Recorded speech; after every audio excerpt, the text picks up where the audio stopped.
Hello, and welcome to Jason Cavness Experience. I'm your host, Jason Cavness.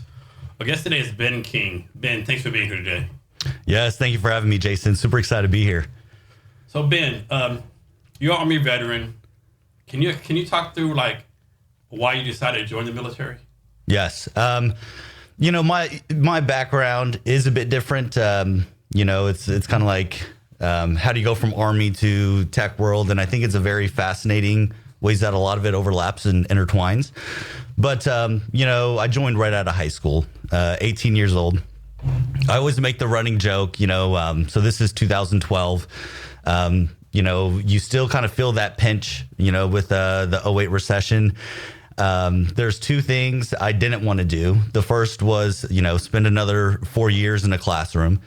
Secondly, to that, the really only job I could get coming out of high school, my brother worked at a local grocery store. Hey, let me, you could come work here and do all that. And I just realized I don't want to do any of that. Right. So joined the Army, 19 Delta Cavalry Scout. And it was one of the best things that I did. It was just, how do I say this? Bright-eyed, bushy-tailed, let me just kind of see new sides of the world.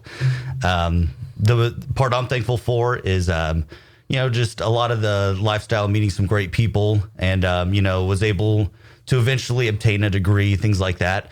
And it was just a very unique versus just the traditional, hey, you're in an academic classroom environment. So if people don't know, I was Army 25 years, so I know what a 19 Delta Cavalry Scout is, right? That's some real who stuff, right? There wasn't no fucking bullshit job. You had a real, quote unquote, real Army job, right? Yep. And it was fun, we would tinker a lot, with the Bradleys and, driving those and just kind of doing the gunneries and, how do I say this? Making the joke of life does seem a little boring sometimes, it was fun. Hey, putting on the ruck and just always being active. And doing stuff like that, but really do just appreciate the times. A lot of that discipline and lessons as, an 18-year-old, there's really only a few environments where you really get that. So I really do just thank all the leadership and mentors during that time that really and where are you stationed at? So, I was one of the first cohort groups that the armor school moved from Fort Knox to Fort Benning. Okay, I forgot about that. Yep. Was it called one unit station training they did? Yep. Okay. So it was very interesting. We were very, when I went to basic training, it was a very new kind of setup, if you will, when it comes to, hey, they just moved all this down. From there, I did a year in Korea and then came right back to the same unit as a cadre member, helping the drill sergeant. So it was just kind of a funny thing of I boomeranged right back, and now I'm on the other side of it. And then from there, went to Joint Base Lewis McChord in Washington. And, coming out of high school, I always called the Pacific Northwest home. And so it was kind of nice. I was like, hey, I'll re-enlist, do a little bit more if you guys can guarantee, I'll be at a JBLM. So it was just kind of nice.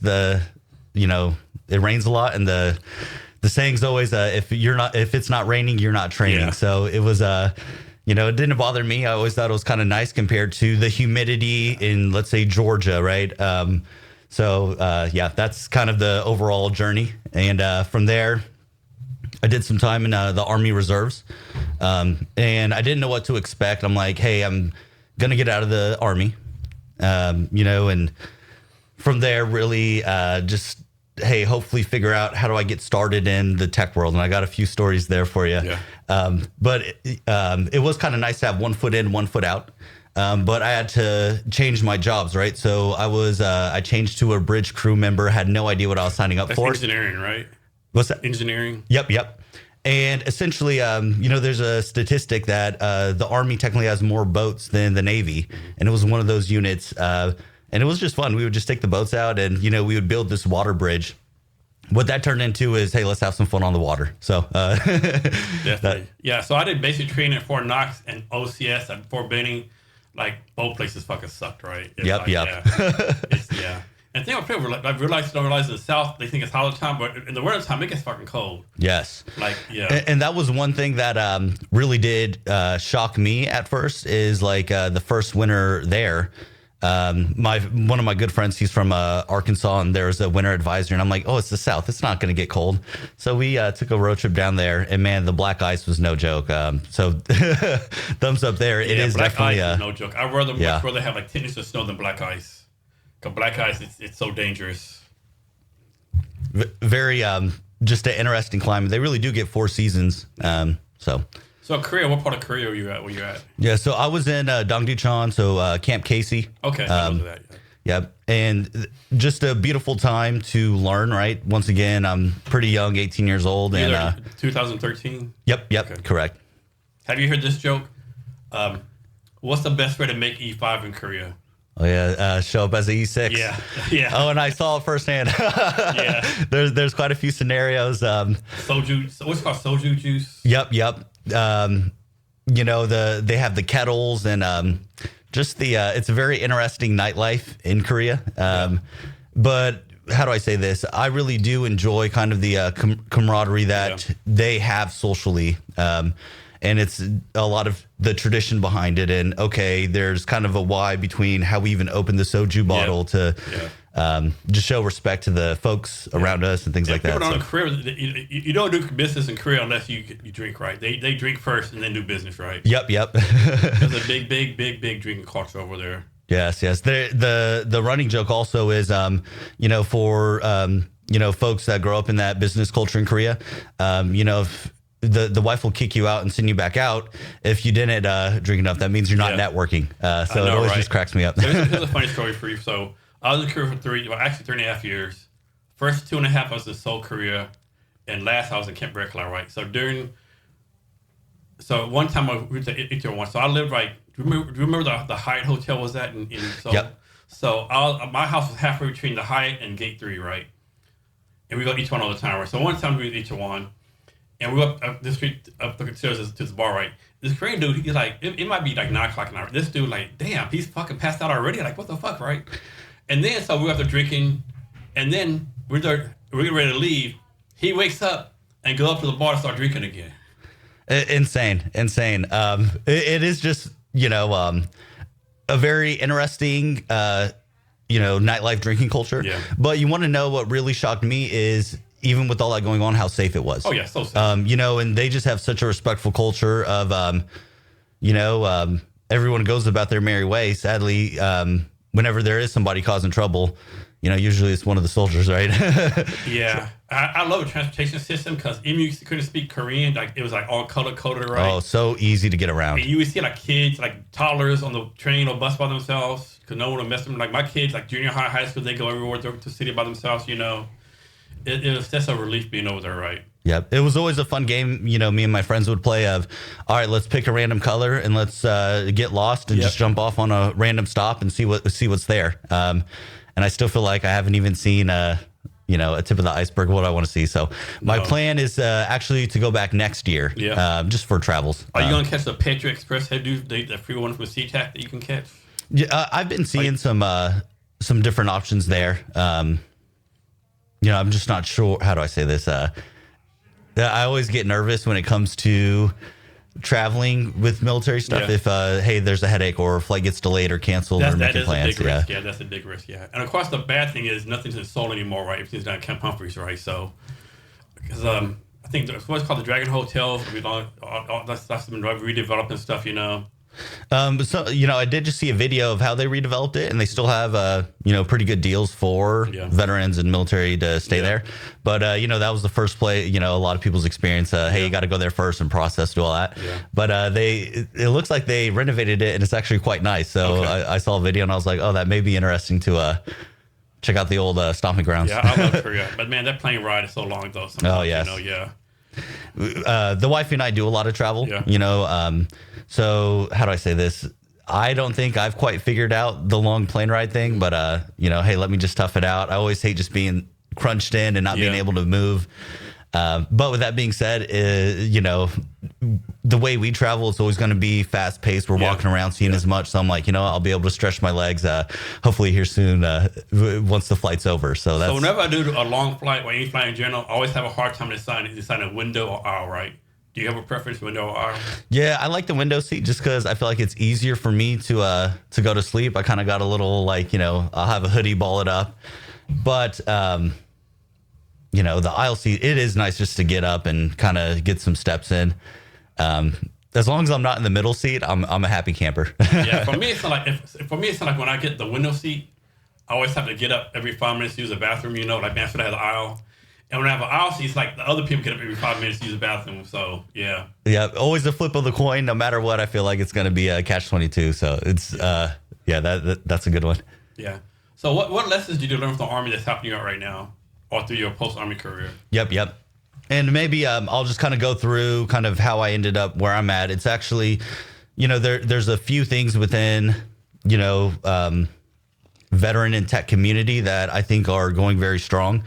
And I'm working with an organization, Service to Software. They're, a skill bridge DoD program. So for the folks that may not know what that is, it is a program that essentially folks that are still on active duty, hey, your last, let's say 3 months, you're able to start another career. You're still pretty much, getting paid by the DoD on the Army, but your time is spent starting pretty much a new job, right? And so, I love working with these guys because, hey, there's veterans that come in and, I have no sales experience, right? So the focus is the tech sales side of thing or project management.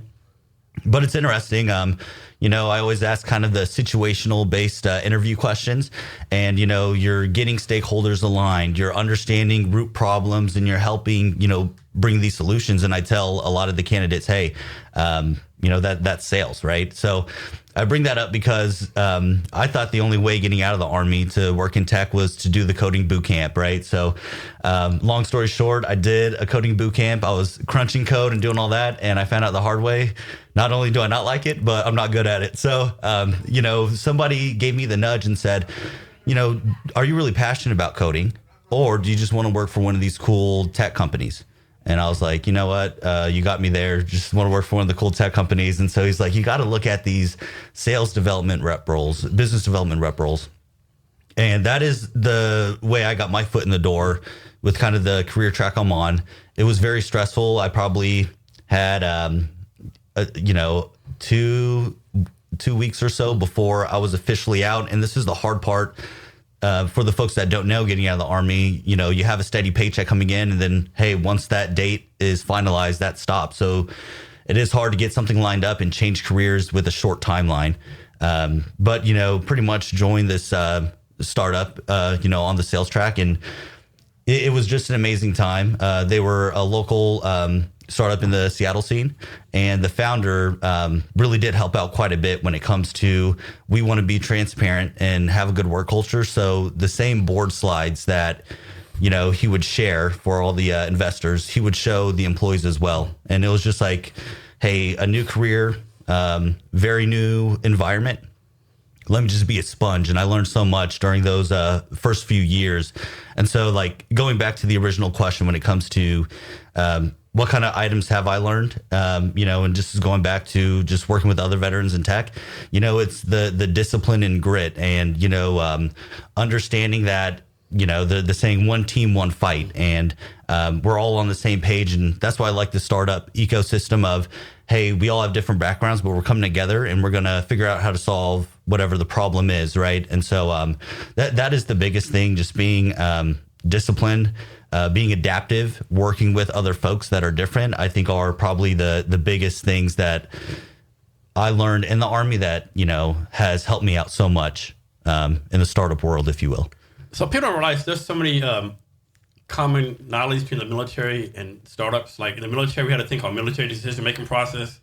It's basically the same thing as the MVP process, Another thing about the military we don't give credit for, like what's the thing in the military? Get resiliency, get knocked out 10, get up 11. People don't realize, like in the military, I don't know why we have this stereotype about not being diverse, but like I work with so many different people, backgrounds, different things. And another thing about the military, like in the military, you realize every veteran you see there's a minimum level of standard, right? Like, everyone in the military at least once got in front of a group of people and gave a class, right? Yeah. I don't think anyone else can say that.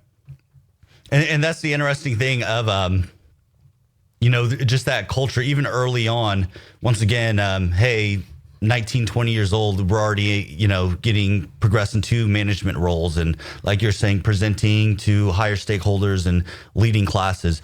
There's very few, organizations where that young and that early on, you have so much responsibility. The Army does a lot of things wrong, obviously, but man, one thing I think they get right is fucking professional development. Yeah. They're all over there, right? 100%. Yeah. Army can teach a lot of lessons. First of all, it teaches you how to work with different people, different backgrounds. It teaches you how to believe in yourself, give you confidence, Obviously, it's not for everyone, but yeah, it's like, those are the things somewhere that said, hey, if you're 30 years old, your life's kind of fucked up. Consider the military, right? Yeah. No, 100% agree. And, it's, I look back and just thankful for the time that, hey, I got on a really good track early on. And just once again, the different leaders and mentors that kind of showed me the ropes. I'll always just look back at that time with thankfulness, because I still try to emulate some of the leadership principles they showed me. And it's just a very great place for a young person with no experience to get started. I think another big difference too, like in the military, like every time you leave a job, you're gonna get an award, right? Every time you leave a job, or at least once a year, you're gonna get an evaluation, right? And like when you leave, you get some kind of plaque, some kind of glory party. They don't do that shit in the civilian award, right? Yeah. You get laid off from Microsoft or Boeing or whatever the company is, or ABC Towing. It's like, thank you, or there's no. So Army does a good job of recognizing people for the most part, anyway. And one of my biggest, books I read that really helped me out. The Mission, the Men, and Me. Have you heard of that one? But pretty much that's it was, I want to say, like the 3 M's, and that's kind of some of the leadership stuff they taught, I think, like Vietnam or before Vietnam era.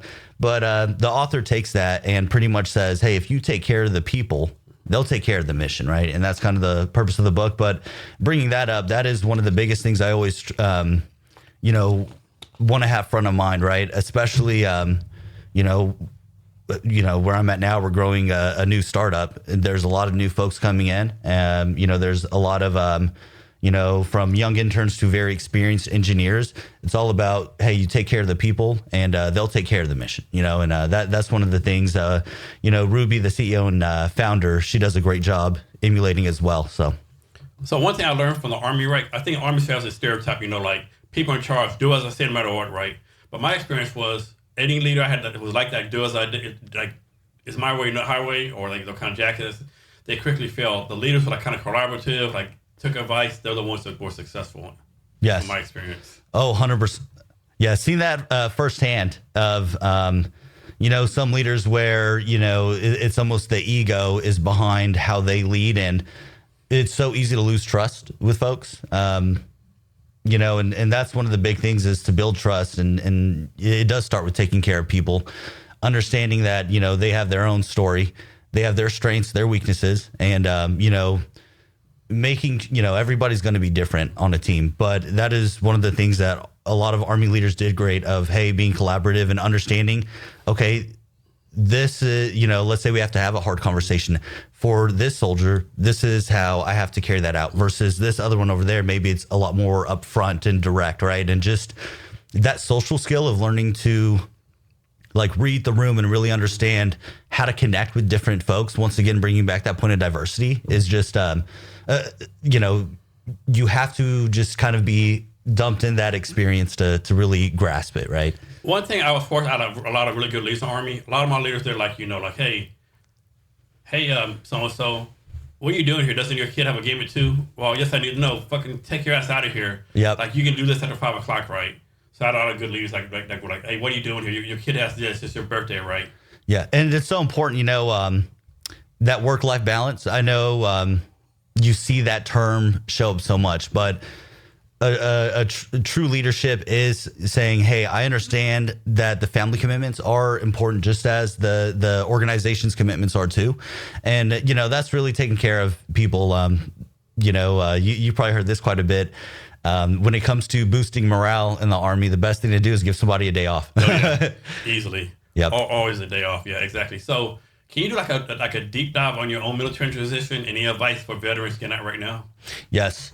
I would say the biggest advice is to start early. when it comes to understanding what you want to do.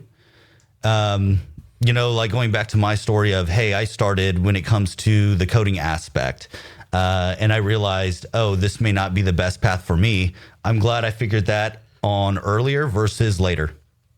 The second point to that is the resiliency side. Just keep at it. There is going to be a lot of the rejection from the job applications you put in and things like that. You know, especially like it's a tougher job market today and such. But with that being said, keep networking, keep applying, keep, you know, connecting with, you know, folks within your circle and start meeting folks in their circle and just start expanding and networking. I always tell folks, network, and you'll find the right opportunities. They'll come your way. Yeah, one time I try to tell people, right, you know, obviously no one's going to do this, right? But when I was getting out, I would go all these networking events on Fort Lewis. But you'd be like, you know, first command, military focus, right? And my thing was like, man, everyone else is a military veteran. How can I help you find a job? So if you can't, like, come to Seattle, right? Go to network event. Like, go to a place where you're the only military veteran, right? So you can stand out, I think. 100% agree. The conversation I had where, you know, somebody pointed me in the right directions of, hey, start looking at some of these sales roles with these tech companies. You know, it was a event that was hosted in the Starbucks headquarters, you know, a few blocks down the street. And, you know, yeah, it was veteran focused, but pretty much all the vendors were, you know, civilian companies where, hey, we're looking to hire and grow our team. And it was just kind of nice to, okay, I'm not in that bubble of just veterans and the Army folks, like you're saying, of, you know, hey, if we're all Army getting out, who's going to hire who, right? So, yeah, and that's like you go to places like it'd be First Command, USAA, government contracting, stuff like, you know, yeah, like you have to get to Seattle. And I never realized that's hard in the Army because you're doing PT 6:30, get home at 6. If you're married, your wife or spouse, like you what? You're going to Seattle for 2 hours? What? Like, are you kidding me right now? You know, so I know it's tough. Yep. And you know, that's one thing is just knowing the expectation that, hey, it is going to be tough. But once again, the resiliency that the Army teaches is second to none. So, you know, I tell a lot of folks, especially the veterans that we currently are working with, you know, just keep at it. That's half the battle. Yeah, definitely.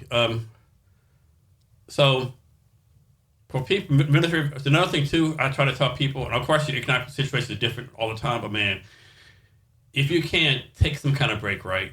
If you can do it right, obviously your situation is different, you know, but like if you can take a month break off, 2 months, most people like get a job or they're still on transition leave.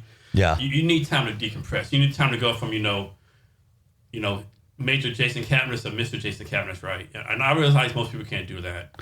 And it's interesting when it comes to, you know, you do have this identity and, you know, folks put on the uniform and it's like, oh, I feel like Superman, I can do anything. And just kind of adjusting out of that. I don't know if persona is the right word, but there is that's kind of the hardest change, the support system and kind of the unique aspect of, you know, the way the Army goes about it to just, hey, a complete 180 to the civilian world. You know, it's it's always a hard time. So I do like that advice of like, if you could take the time and just kind of press the pause button, you know. Another thing too, like I see a lot of veterans like, okay, I'm getting out in a year, right? You're getting out in a year. If you're a veteran, if you just get out for a few amount of years, you know, you have no pay. If you're retired, it's going to be cut at least by 50%, right? And they go buy a new house, buy a new car, and there's an extra bill, and they have to, in their situation where they have to find a job, right? And they take the first bullshit job, they hate it, they quit it within 6 months, and it's this cycle. Now, honestly, you're gonna laugh. My situation was very much, you know, just bought a house, a new baby on the way, and I got to find a new job. You know, and my wife was so supportive. You know, just like you're saying, hey, from Puyallup, I'm driving up to Seattle. Hey, I'm trying to network. You know, these networking events go late, and you know, the support is kind of needed. But no, it does crack me up. Your point, it's stressful, and I was one of those folks of I do have quite a bit of obligations where I need to get things moving quick. So, and what's bad, at least when I got out, most of the senior leaders are not really supportive when you transition, right?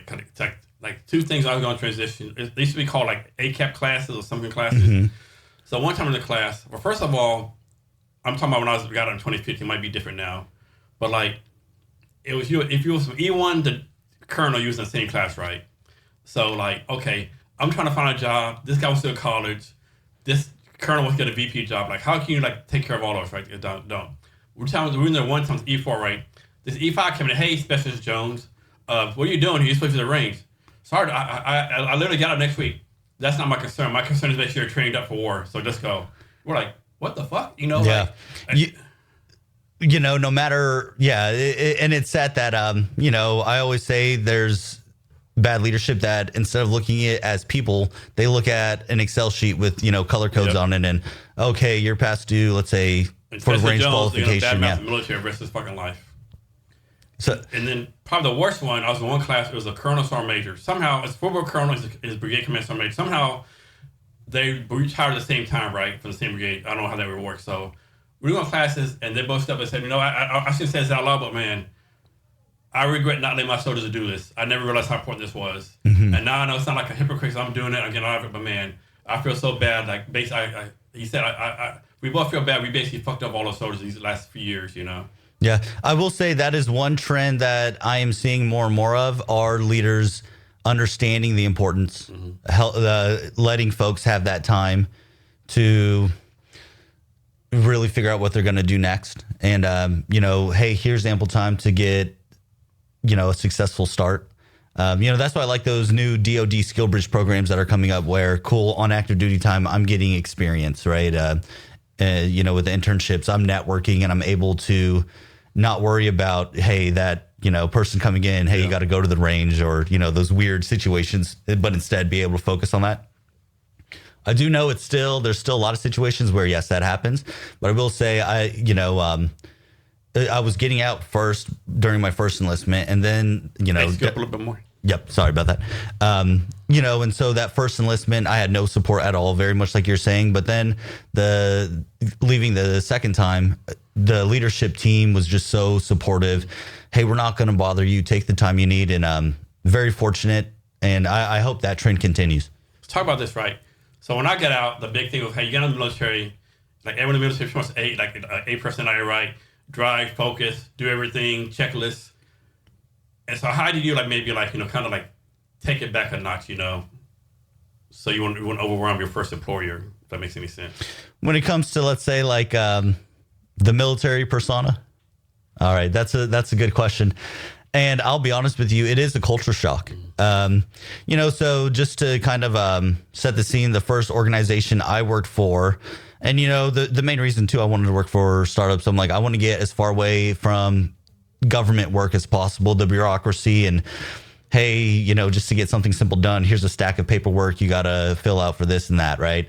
And I'm like, you know what? These startups that are very horizontal, right? That'd be cool to check out. So I was very much shocked. And, you know, obviously 19 Delta Cavalry Scout mentality and, hey, you got to be that hard charger. I realized, I got to turn the dial way down in a respectful manner of, you know, still have that intensity and that drive, but still, you know, showcase it in a way, you know, for lack of a better word, that doesn't scare your civilian employees, right? Of, hey, sometimes that intensity, it just radiates a bit much, right? And that was a bit of an adjustment where I realized, I could kind of relax and get settled into this role and have the patience and time to learn. So I got two stories about that, right? So my first post-Army job was, first of all, I did HR in the Army, right? So my first post-Army job was an HR manager at a seafood plant in Alaska. And so, two stories. So we do a meeting every day at 5 p.m., right? So one meeting, the plant manager tells the engineering person, hey, I need this done by 2 weeks. The engineering guy says, I can't get to that until 2 months from now.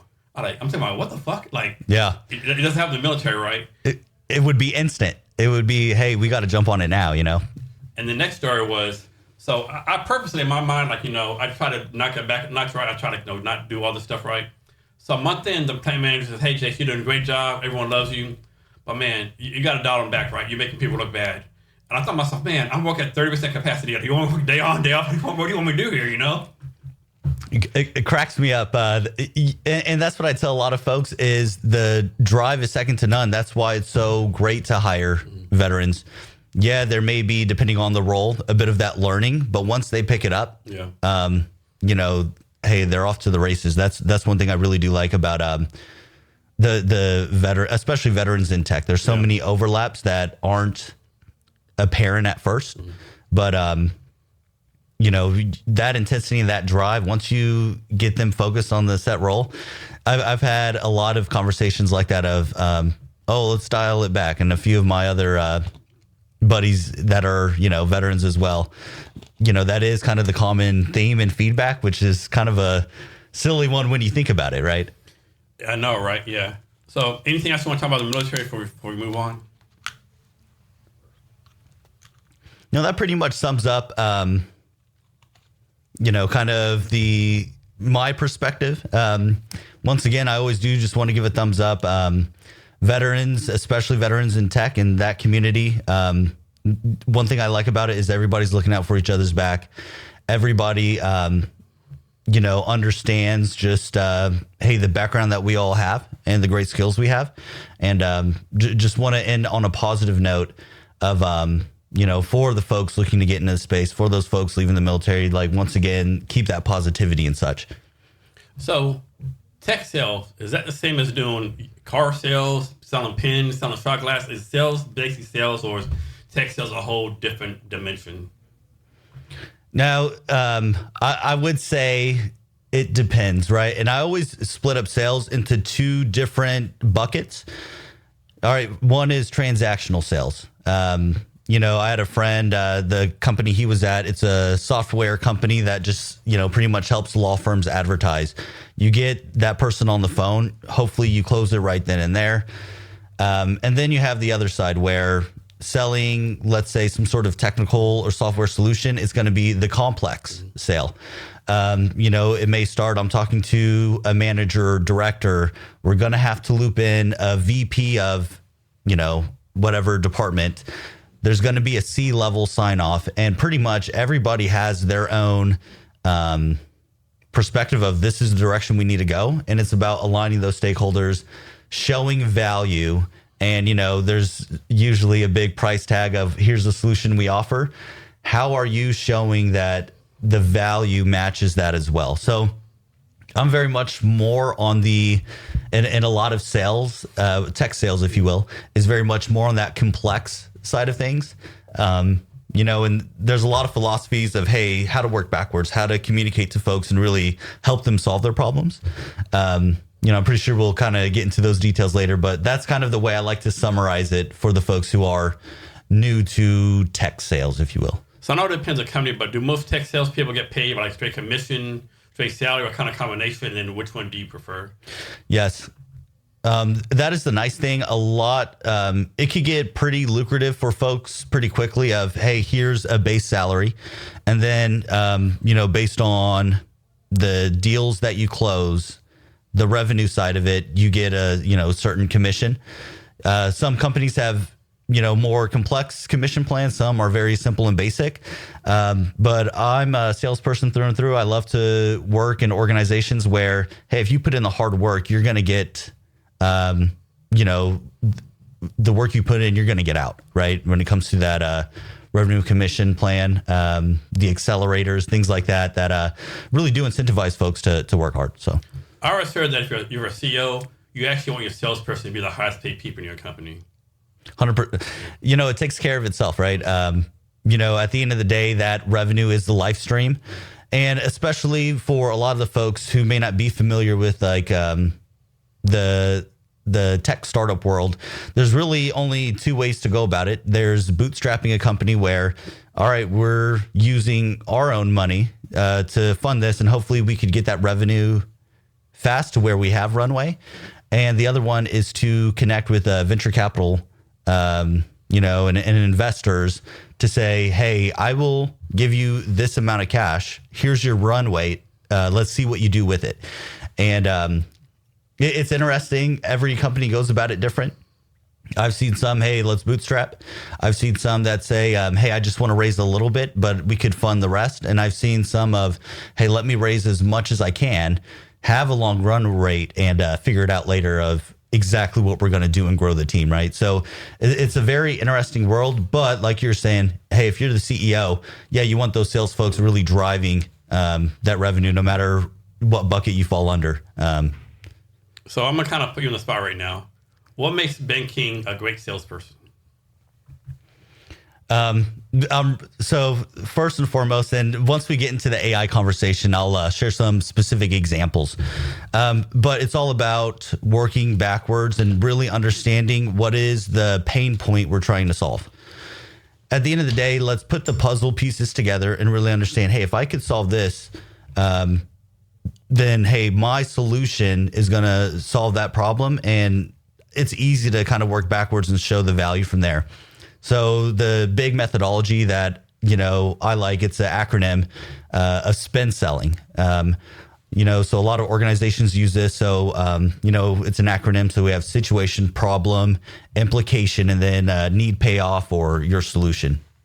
Where I live is here's that problem. And everybody's going to have a problem. Hey, I'm interested, so when I got started, it was a HR surveying software to help folks get in front of employee attrition. Hey, I want data to understand, hey, is that key engineer going to leave my company?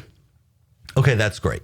That's the problem. The employee attrition side, but it's more of the implication. If the dominoes keep falling, you're not able to keep the top talent, or, you're behind, you're a life sciences company and so many engineers within that research and development team are leaving. Well, man, look, you're behind on your competition. Let's really solve that and really understand what's going on. Working backwards from that and really understanding the implication versus just that surface layer problem, and finding a solution for that is, what I think makes, a good salesperson, especially in, there's so much complexities with technology, and hey, there's so much that we could solve. Just really being that guidance and helping folks understand, okay, this is the real core problem, and fixing that. Thumbs up. I've seen good results from that. So when you reach out to someone the first time, like, how long does it take for you to say, okay, you know what? This person is going to buy this product. Oh man, this person would never buy the product. Do you have like a system for that already, or is this like case by case basis? I'm a superstitious salesperson, so I never consider a deal closed until, hey, there's that finalized agreement, right? With that being said, though, it is kind of a learning and experience thing, but okay, those green and red flags of, okay, this deal's moving forward and it's going to move forward quickly. And, there's, some sort of objection, or this individual is driving it forward, but we need another stakeholder on board and they shut down the idea. It's always important just to kind of understand and keep kind of that ear to the ground and just kind of feel it out. But depending on what solutions we're doing, some move faster, some move slower. But there's a book I read early on that I really like, but it's called Let's Get Real or Let's Not Play. And I always recommend that to new folks. But it is about how do you have that gentle conversation and ask the tough questions. Hey, are you the right person to talk to drive this forward for your organization? Implementing a software organization wide. How do you guys go about that? A lot of folks, those kind of tough conversations early on is going to do a lot better versus, hey, you're blindsided by, this is going well. And then all of a sudden, a complete 180, we're not moving forward, with your solution, right? So what's your mentality? Follow up forever until they say no, or you have a number of follow-ups and you stop? That's a good question. And I would say, and this is going to be the cop-out of, it depends. But with that being said, I think there is just a tone of follow-up. One of early on, right, when I was first starting my career, I consider him a mentor, but what he would do, obviously you got the sales email of, all right, we had the call, here's kind of the follow-up, here's the agreement. But what he would always do is like understand, okay, this was kind of something that was important for you, once again, going to like the problem and implications. And so he would always follow up with a very soft touch point of, look, I found this article on this specific thing. And essentially he would always, his goal was that, that follow up early on was not to follow up and say, hey, are we closing this agreement? Or, hey, let's close the sale. But instead, hey, I want to give you something. I thought about you, and this is something that you're going to find important. So whether that's like an article piece or Hey, I found this study that we did, or XYZ, whatever that is, here's value. And I think when it comes to follow-up, being strategic about, hey, are you providing value, or are you just being the nuisance of, hey, hurry up and sign this agreement, right? There's a way to go about it. Now, where I work now in the cloud industry, I've been in the industry for a few years, and sometimes you just kind of pick up on, okay, this one's not moving forward. Let me focus more of my time on this deal instead, and, not prioritize follow-up. You just kind of feel that out. But it is kind of one of those things based on industry and based on what you're seeing and feeling. I feel like kind of has to dictate the way you go about it. So can you tell us like how many leads you manage right now? And second part, like first part of the question, how many leads you have right now? And second part, like how many leads can you like reasonably manage? Mm-hmm. No, that's a great question. And I'll just probably take a step back, right? So the organization I'm at now is Loop 8. And what we do, it's very unique, right? But instead of it being, let's say, a software solution, or, hey, let's implement this, and it's about, hey, does this fix your problems? Instead, we work backwards. What's the pain point? And we're building custom AI solutions. So every customer interaction is very different. We're in the AWS ecosystem, so there's 200 main products, sub-products within that. So, one company, hey, for our AI initiatives, we're actually, have in-house engineers that are doing it, but we need help with compliance. We're not doing that right. Or it may be, I'm a mom and pop shop. We're not technical at all, but I know I need to do something here. I need that guidance and that expertise. So when it comes to the amount of leads that we're getting, what we found best is we're, pretty much our go-to-market strategy and connecting with folks. We're doing these in-person workshops. Mainly the Vibe-a-thon. We're vibe coding a solution, but the audience we want to meet are those folks who may not be technical. These are the folks who, hey, I know I could use AI in my business and I could really optimize my employees' time. And, we could do more by leveraging this technology, but you need that custom solution for a niche problem. A good example, we just did one in Palm Springs, and believe it or not, one of the folks that we helped vibe code a solution for was literally a zoo. And you would think, what is a zoo going to do with AI? But believe it or not, just all the manual tasks when it comes to the finances of feeding the animals and ordering all the different logistic items, to upkeep the zoo. They said, hey, we have just literally Excel sheet over Excel sheet, and it is a mess. Can we aggregate this data and have something that really does automate some of this so that my employees aren't stuck just sifting through cell by cell?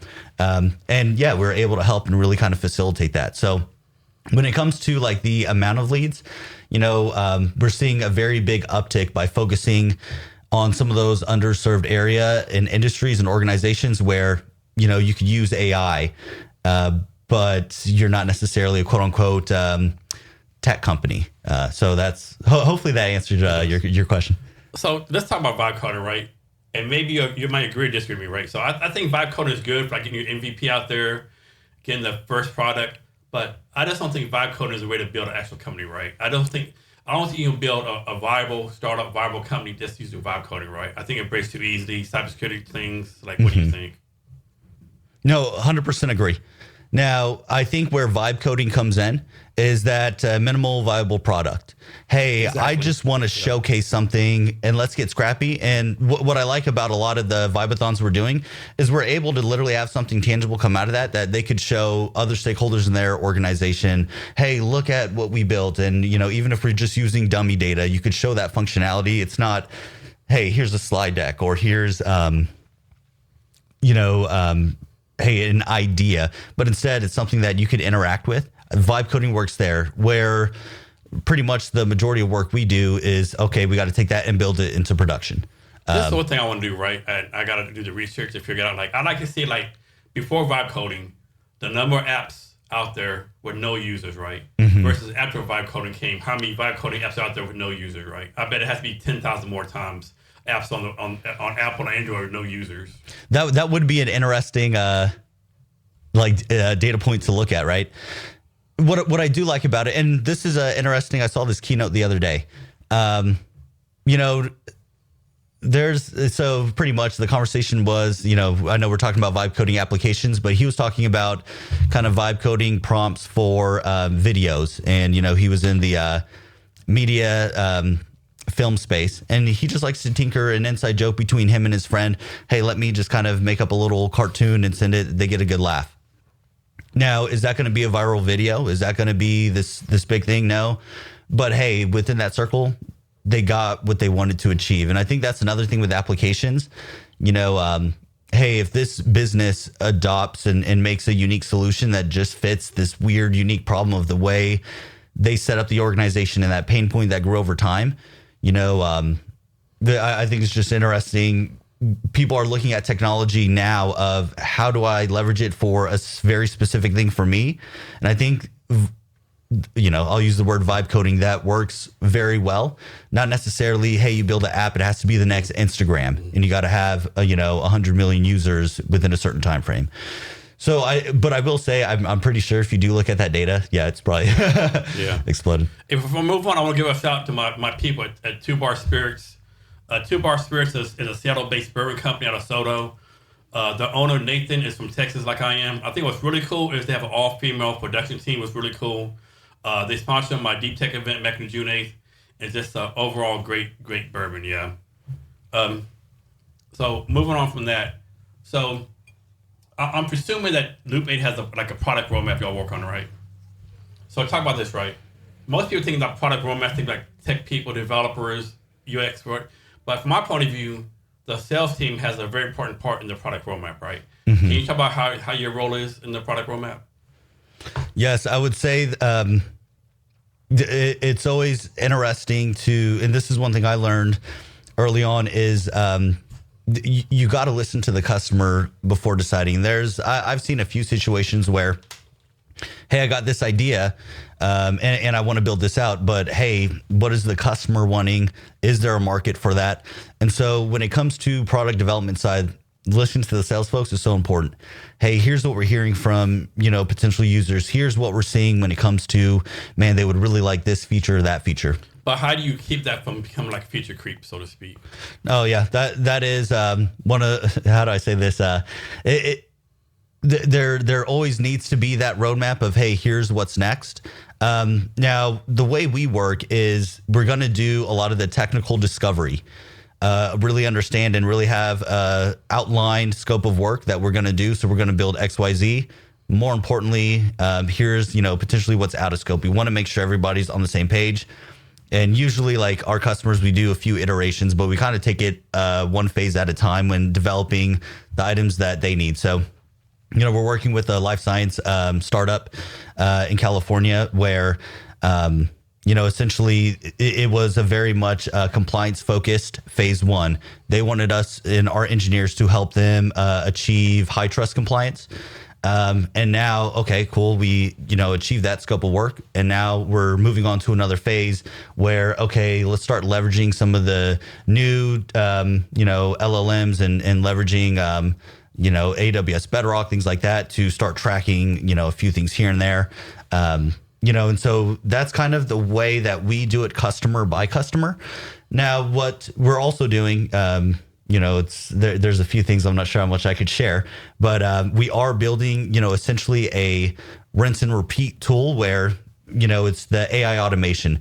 Let's say we're seeing a lot of use cases in this industry. We will have a platform where, the goal is that you click it and then, you could essentially deploy an AI solution. Mind you, if there's customization needed, then we would look at that scope. That product roadmap is very much to your point.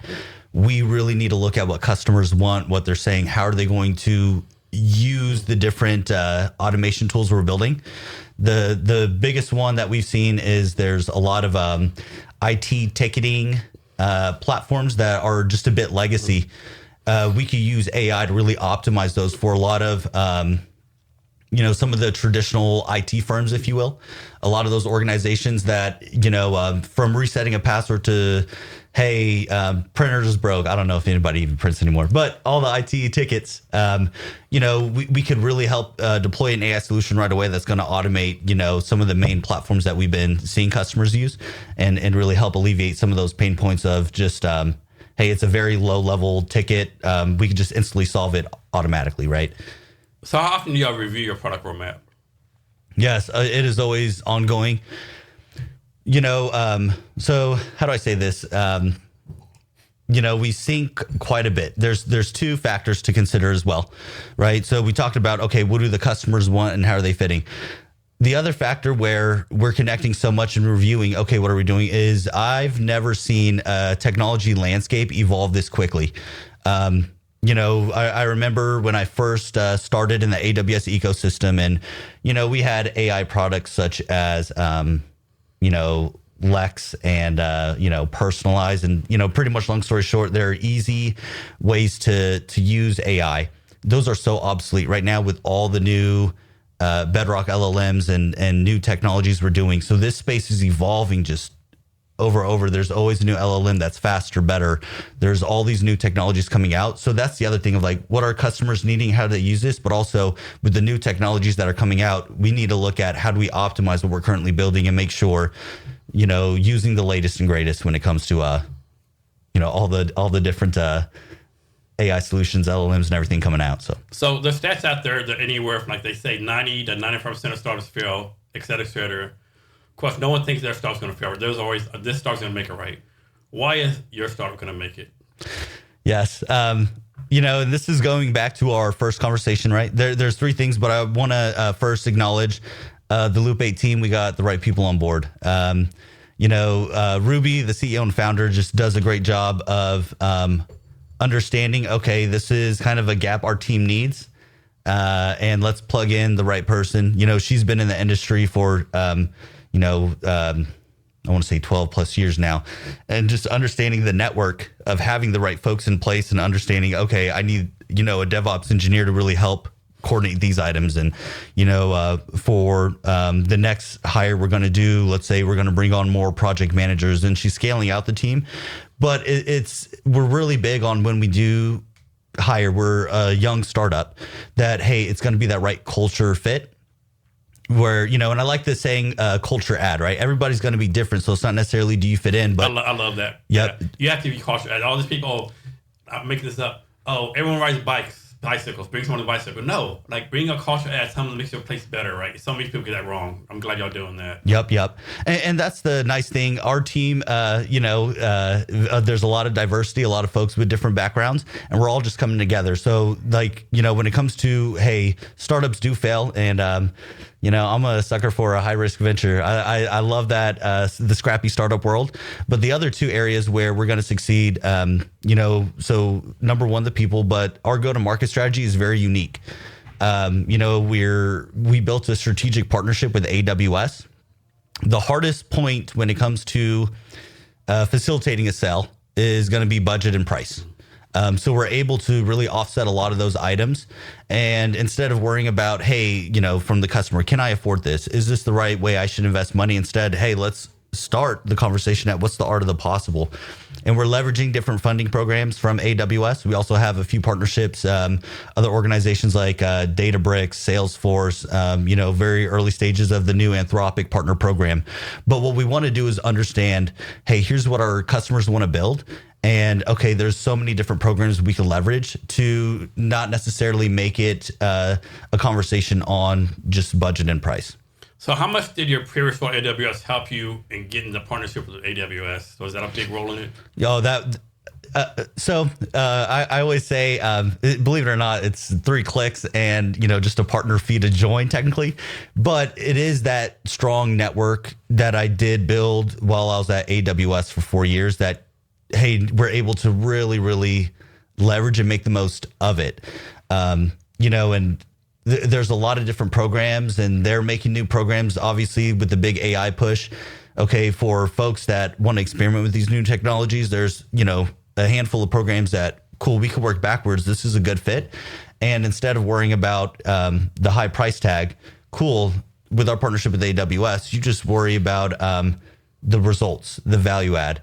and hey, here's what's next of how do we build this into production and things like that versus, just kind of the more traditional sales approach of like, hey, I got to be that person that hounds you once again with your follow-up. Oh, I want to close this deal. It's not necessarily money focused, but truly we're focused on innovating on behalf of, the folks that want to leverage some of these new AWS technologies.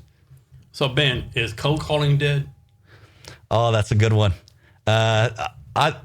I started, once again, just hitting the phones, and, it's a skill that it is not easy.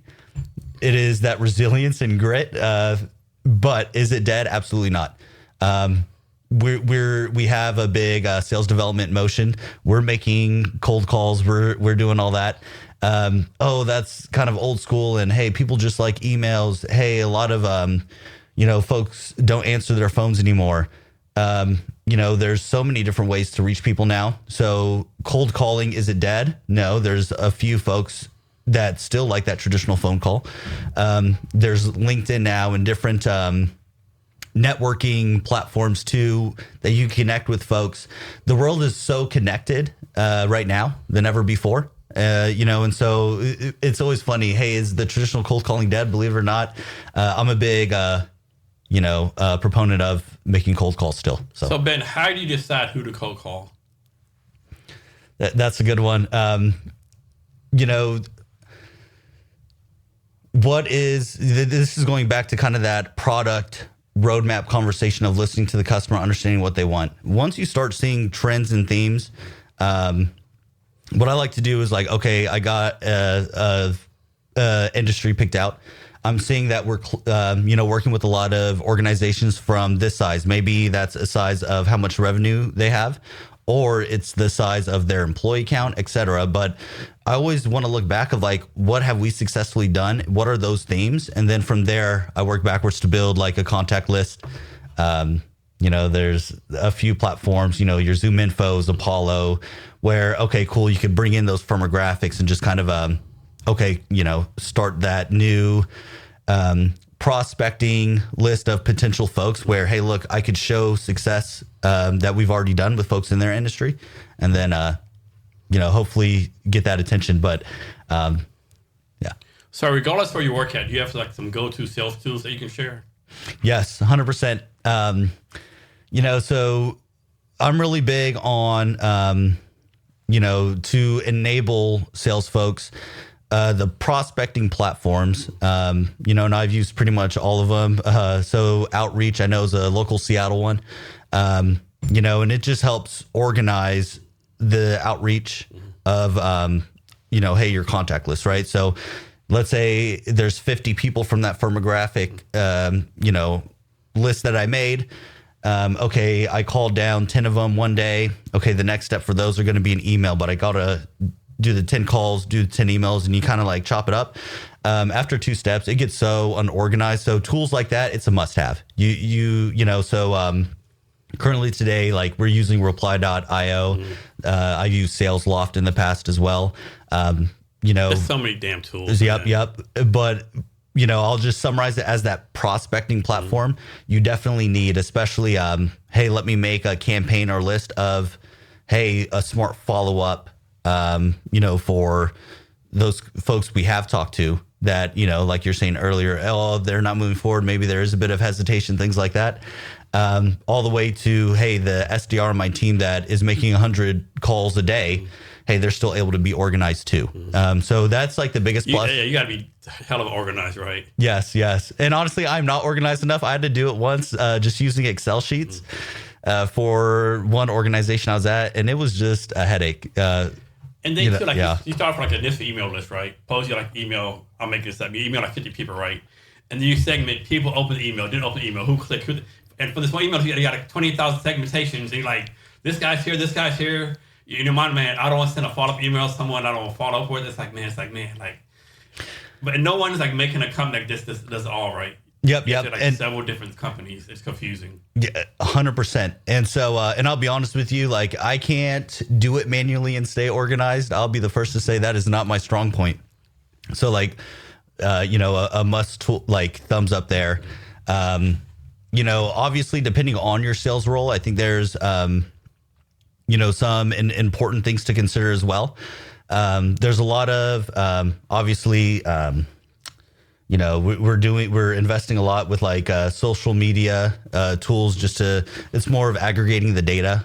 Yeah. Our social media and marketing team are doing a really great job there, but also how do you integrate those tools together to where, okay, that new follower or somebody on your web, okay, we could start seeing the rhyme and reason behind it and connect. So I think that's important. Last but not least, and this is kind of more of like go-to-market tools, not necessarily sales focus, but ways to track how folks are using your product. Yeah. So important. Customers, you'll talk to them. Hey, we built this solution and here's the features we want and how we're using it. But believe it or not, like, back in the day we used Pendo, but it pretty much does give you data of like, here's how they're actually using it, right? They're saying they want this feature, but haven't even used it, versus, hey, these features over here, and really does help guide, hey, here's what customers want in a way. So that'd be my stack when it comes to different things. And what's frustrating, like I've used Apollo, Crunchbase, Sales Navigator, all of them are wildly inaccurate, right? It's like, it is so, like Sales Navigator, the filters, like you might do a filter for, like I want to reach out to salespeople, right? And the thing is, if, Ben King had a sales job in 1999, but did nothing since 99, it still pops up, right? Yep. And how do I say this? When it comes to the contact data list, I've never seen, one with, I'm not even going to say 100% accuracy, but I'll even take 50% accuracy, right? Yeah. But then it's like, man, like I should just manually look them up for myself, right? I still got to fucking verify each lead, Yep. And that's why, when I first started at Amazon, funny story, but pretty much I was the first cohort to be onboarded virtually. It's April of 2020. And they said, hey, don't worry. This is a lot to bombard you all at once. But just a heads up, they say we'll be back in the office in 2 weeks. Long story short, hey, it was 2 years. Yeah.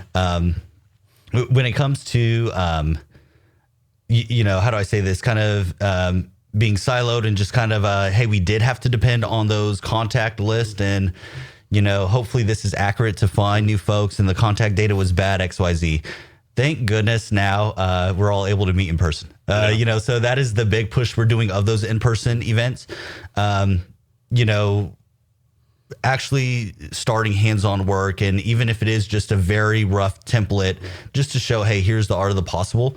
I think, 6 years ago, what that was like, just being just in this vacuum and hopefully this contact data is right, versus actually being able to shake somebody's hand and say, hey, this is what we're going to, help you build, and just literally collaborate right then and there. It's just unbeatable. So you may or may not be able to answer the question about Amazon, right? Talk about your time at Amazon. I know a lot of people worked at Amazon. Some like they hated it. Other people loved it. Some people, man, I love the Amazon work culture. I really thrived at it. Other people are like, man, worst experience of my life, right? Can you talk about your time there? Yep, 100%. And all my years there, I was on the AWS side. That first part, the first team that I joined, it was essentially, if you go on the website, they have the same fields and everything, but it was the sales team for any contact us request. There's also a live phone number where it connects you with the person. And there was a email, and, it would just round robin between our team. The start of 2020, and this is something that really resonated with me. I was talking to a guy who said, hey, it doesn't matter what industry you're in. Everybody's now a tech company. I got to figure this out. And, long story short, he was a small business owner of a jiu-jitsu gym. And, I was able to help him set up a live streaming thing, for that. Right. So there's a lot of cool use cases. That Contact Us page, one time I'm helping somebody set up just a very front end website, a very easy, hey, here's how you host on AWS, super plain and simple. The next call I would have, it's, hey, I need this ground station infrastructure, so I'm relaying data with UAVs and satellites. And it's like, oh, wow, let's look up the documentation. So that team, it was a bit of the Wild West, but I just loved it because it really did challenge me, especially being new to AWS. Hey, let me really weed through the documentation and learn. But from there, I went to the pretty much the software partner team. So there's a lot of partners associated that make softwares on the AWS marketplace. And I actually had a good time with that one because it was a new sales job every 2 weeks. Hey, one day we're working with Databricks. The next day we're working with, Veeam, or, it was just all these different companies. They would give us enablement, and then we would host a joint webinar together and then start the sales process from there. And it was just really cool just to see what all these other, SaaS companies are doing. But then from there, I went on to an account manager portfolio just on the West Coast, helping organizations, mainly Nevada, Idaho, Oregon, Washington. And it was just great to connect with customers and have that experience of, okay, I understand the technical side of things and how some folks are going to leverage AWS, and just being able to help. It was mostly small, medium-sized businesses and startups. It was pretty rewarding. The thing to really answer your question when it comes to the corporate culture, I love the Amazon principles. I've seen a lot of, very much like the Army. Yeah. I've seen a lot of leaders that really embodied it. And then I've worked with some that, okay, they really didn't. But my overall experience at Amazon was a thumbs up. It was a great opportunity to learn, but also, has really helped, set up a great career path. I get why some people would say that feedback of, okay, it's not a good fit for me. And believe it or not, as much as I like it, I do like this scrappy startup culture more than, it is a bit, I don't want to use the word corporate, but, it's a larger entity, and you do have some of that. So I do like the startup side better, but the 4 years I had at AWS were some of the best in my career. It was an awesome time. One thing I think is crazy about Amazon, people don't realize, like, I had a good friend who worked for there, right? I can't remember what she did, right? And we were talking on the phone one time. I said, how long have you been at Amazon? She told me she's been like 12 years, right? 12 years is not really a long time with corporate. And he said, man, let me look something up. So you look, there's some kind of database you were to. And according to the database, even though it's been there 12 years, see, I've been there longer than 95% of Amazon, right? It's amazing how Amazon, with all this high turnover, that most people only work the last 4 or 6 years, right? It's built this corporation, right? Everyone said, man, Amazon's one of the best. And it's just amazing how this high turnover, and they're still successful. Yes. And one of the things too, what I've seen personally in my experience, and I know, obviously there's been a lot of reorgs and there's some frustrations, I would say, recently, right? We've all seen some of those headlines. But, during my tenure at Amazon, one of the reasons for, quote unquote, that turnover, it's because it is a great staircase. And there's so many folks that want to, grab the talent that's at Amazon and, hey, let's give you the offer that excites you and brings you over. So that's another, I feel like that part isn't talked about enough when it comes to, they really do help folks get to that next level. Amazon that actually do kind of pay lower than the other companies. I was paid higher. I'll say that. Okay. I was pretty happy with it. Okay. I think all the benefits too they have were really good. Even the smaller things such as, I would have a free Orca card. I take the train into Seattle. Just small things like that were always nice. I love the different offices. Yeah. I took my wife and kids for a tour to the office one day, and, at the top floor of the Frontier building, there's an arcade. Yeah. And, we went to the Spheres, and my wife's like, how do you get any work done? I know, right? Yeah. Yeah. And I know you heard the horror stories, heard the horror story, hey, someone's a VP of something, and it's Monday afternoon. Hey, you going to India tomorrow, right? Okay, and you got to fly economy to India, right? But then again, man, all the stuff they do for you too, right? It's another thing when people realize companies like Amazon, suppose they pay you, I'm making this up, $200,000 a year, right? Yeah. It's not a fucking non-profit, right? You make $200,000, whatever you make, you have to expect they want you to give double that amount of value, right, to the company, right? Yeah. And, that's an easy one for folks in sales. That is the nice thing I do like about a sales career is that, hey, it's cut and dry. What's the return of investment of you being there? So that math is pretty easy, but I know there's a lot of innovative orgs at Amazon where, hey, let's see if this works. And I know sometimes there's, a bit of that of, hey, is this technology going to stick, or not? And I know sometimes that plays a factor too. A lot of organizations kind of have that where, hey, the famous cell phone, hey, that didn't work out, Yeah. But I will say this: I do like the Amazon principle of being frugal. It's just like it's military straight Yes, through and through, right? I was like, man, did Dick Rose serve in the military? You know? And it makes a lot of sense and makes you think about the overall investment that, so I would do when I was an account manager, a lot of events, and hey, we got to do it frugally. And it was more of the challenge of how do I make this successful with using the least amount of money from the AWS budget, if you will. But, hey, let me connect with a partner organization, and hey, the local SBA office will also help, contribute to that event, or, just bringing folks to the right room. And honestly, it's helped me think outside the box of, there's a lot of problems that if you throw money at, it feels like you're fixing it. But you're not. You're the frugality one, you really got to think, hey, does the data show that this was worth the investment, and how do we go about it in a smart way? So the name of your shop is Loop 8, correct? Yep, that's correct. Do you have to know the background of the name? Does it mean anything, or just a random name?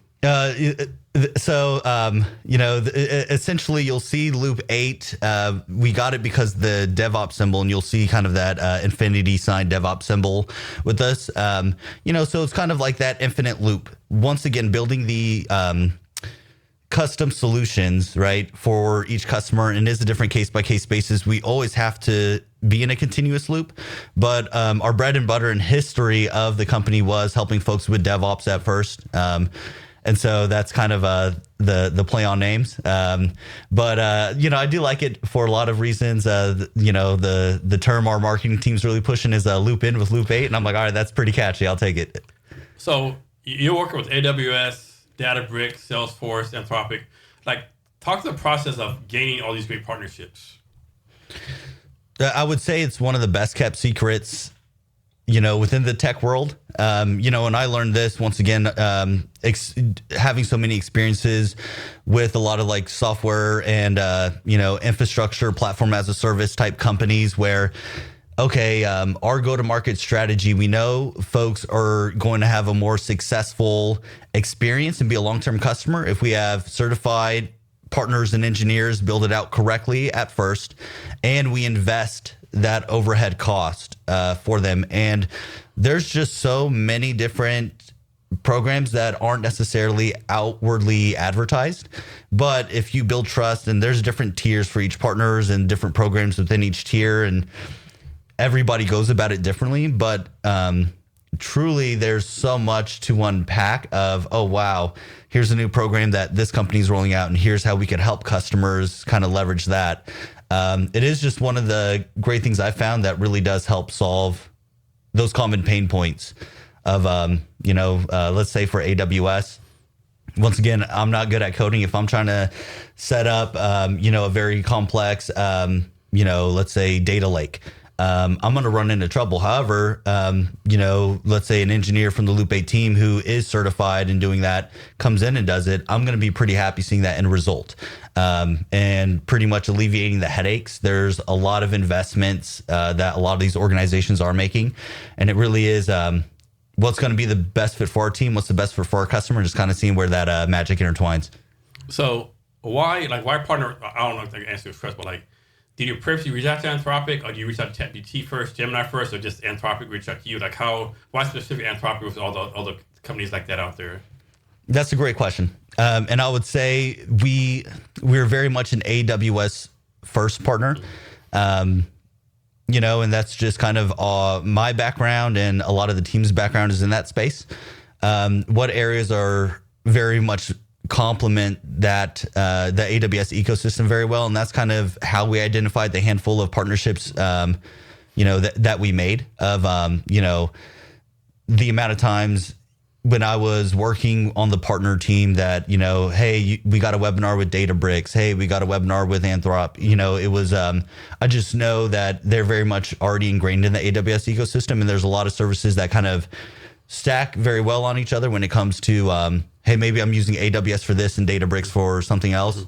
And just kind of having that expertise all in one house. You don't have to find another partner and things like that. So that's kind of the strategy behind why we chose what. With that being said, it's still an evolving world of, all right, what are we going to do next? And just kind of keeping that ear to the ground of So why AWS versus Azure or like Google Cloud or Rackspace? Why AWS?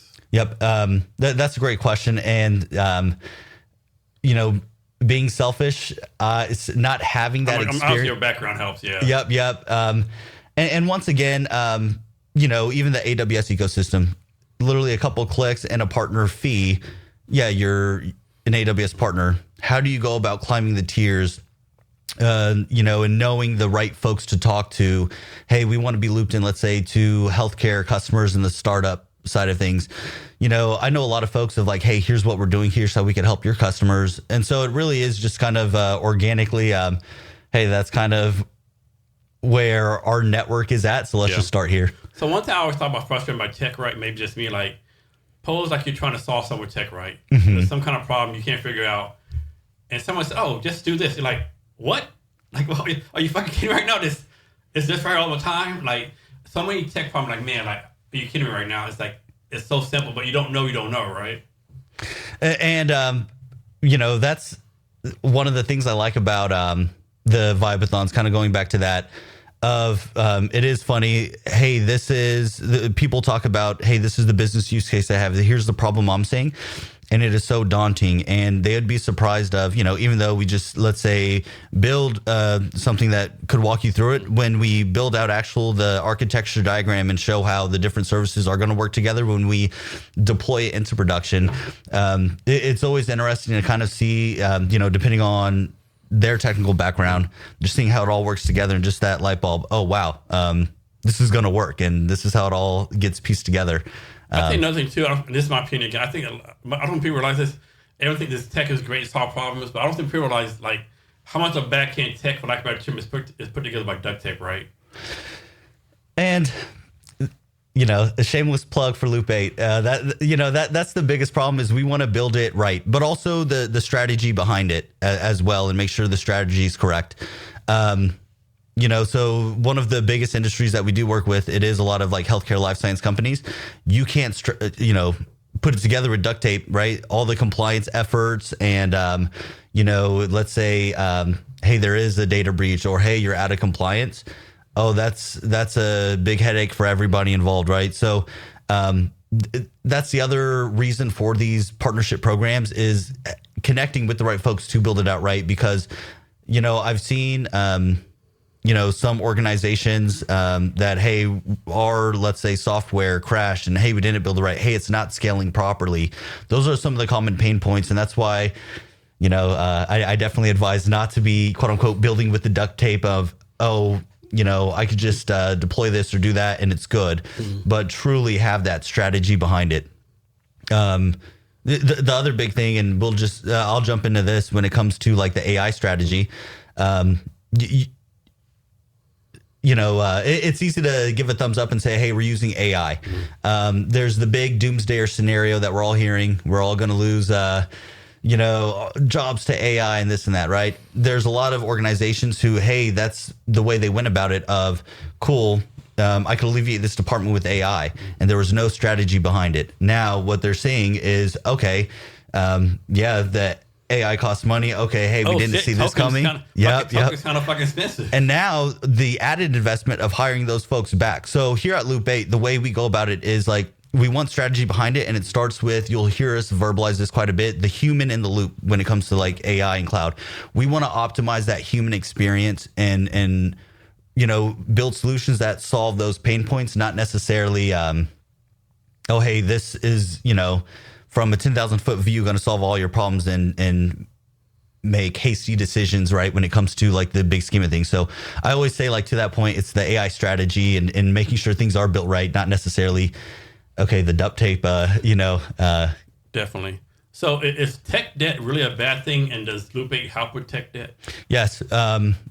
We help a lot with tech debt. We help a lot with, hey, we have legacy infrastructure. The biggest use case, and you know, there's a program that helps folks with this, and we've done this plenty of times, and it's, you know, coming up so much of, hey, I want to start using these latest and greatest AI technologies, but hey, we're still racking and stacking servers. Hey, we have all this outdated stuff. I got all this tech debt, you know.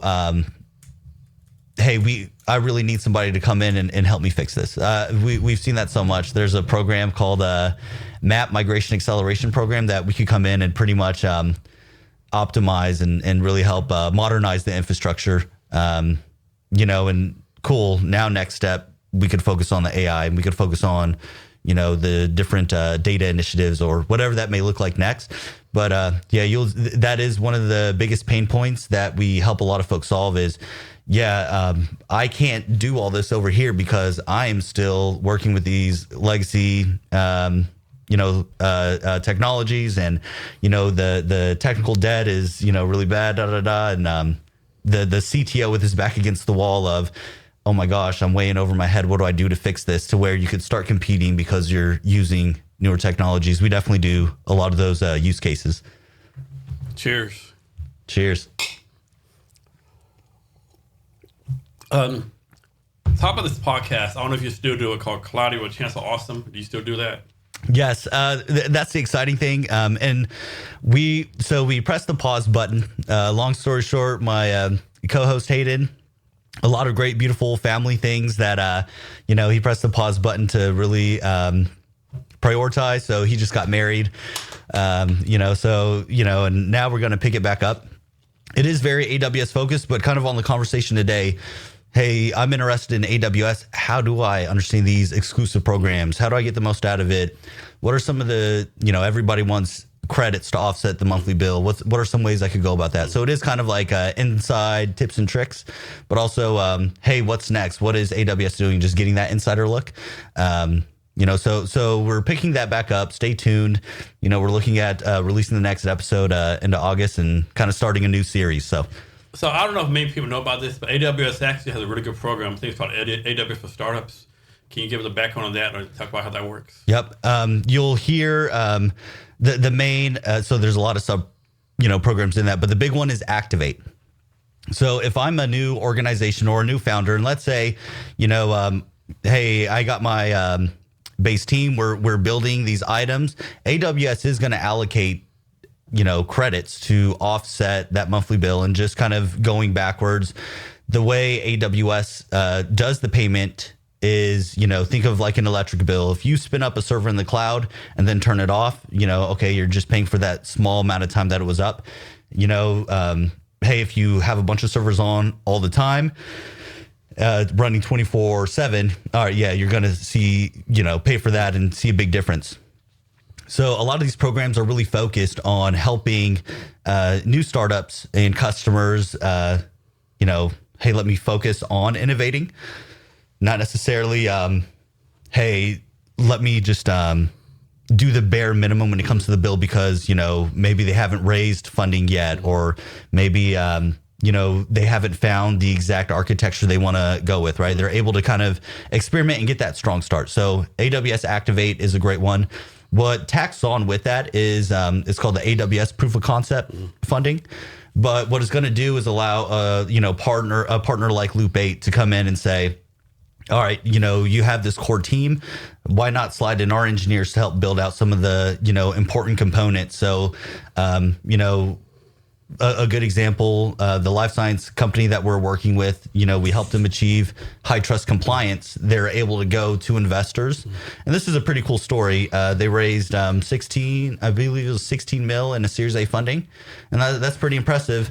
They closed the funding. Next thing you know, the next newsletter, they reopened it, and there's more folks wanting to invest. They raised 26 million. So that's what success looks like. But we're able to kind of leverage those funding programs to help them get that strong foundation, that strong start. So, once again, case by case basis, there's quite a bit we could definitely do to kind of help folks that are, hey, this is a new venture. This is what we're doing. So, Ben, another two-part question. Are there industries out there where they should not use AI, or any cases where AI cannot improve your company? Yeah, that's a great question. So here's a good example. Let's talk about the headline with Disney recently. And the wife and I were big Disney adults. And this is going back to that point of you got to have AI strategy. So they had this big agreement with OpenAI, I believe. billions of dollars of investment. What it was going to allow to do was make kind of a Disney portal where, I could essentially use AI and make Disney short films or do this or that.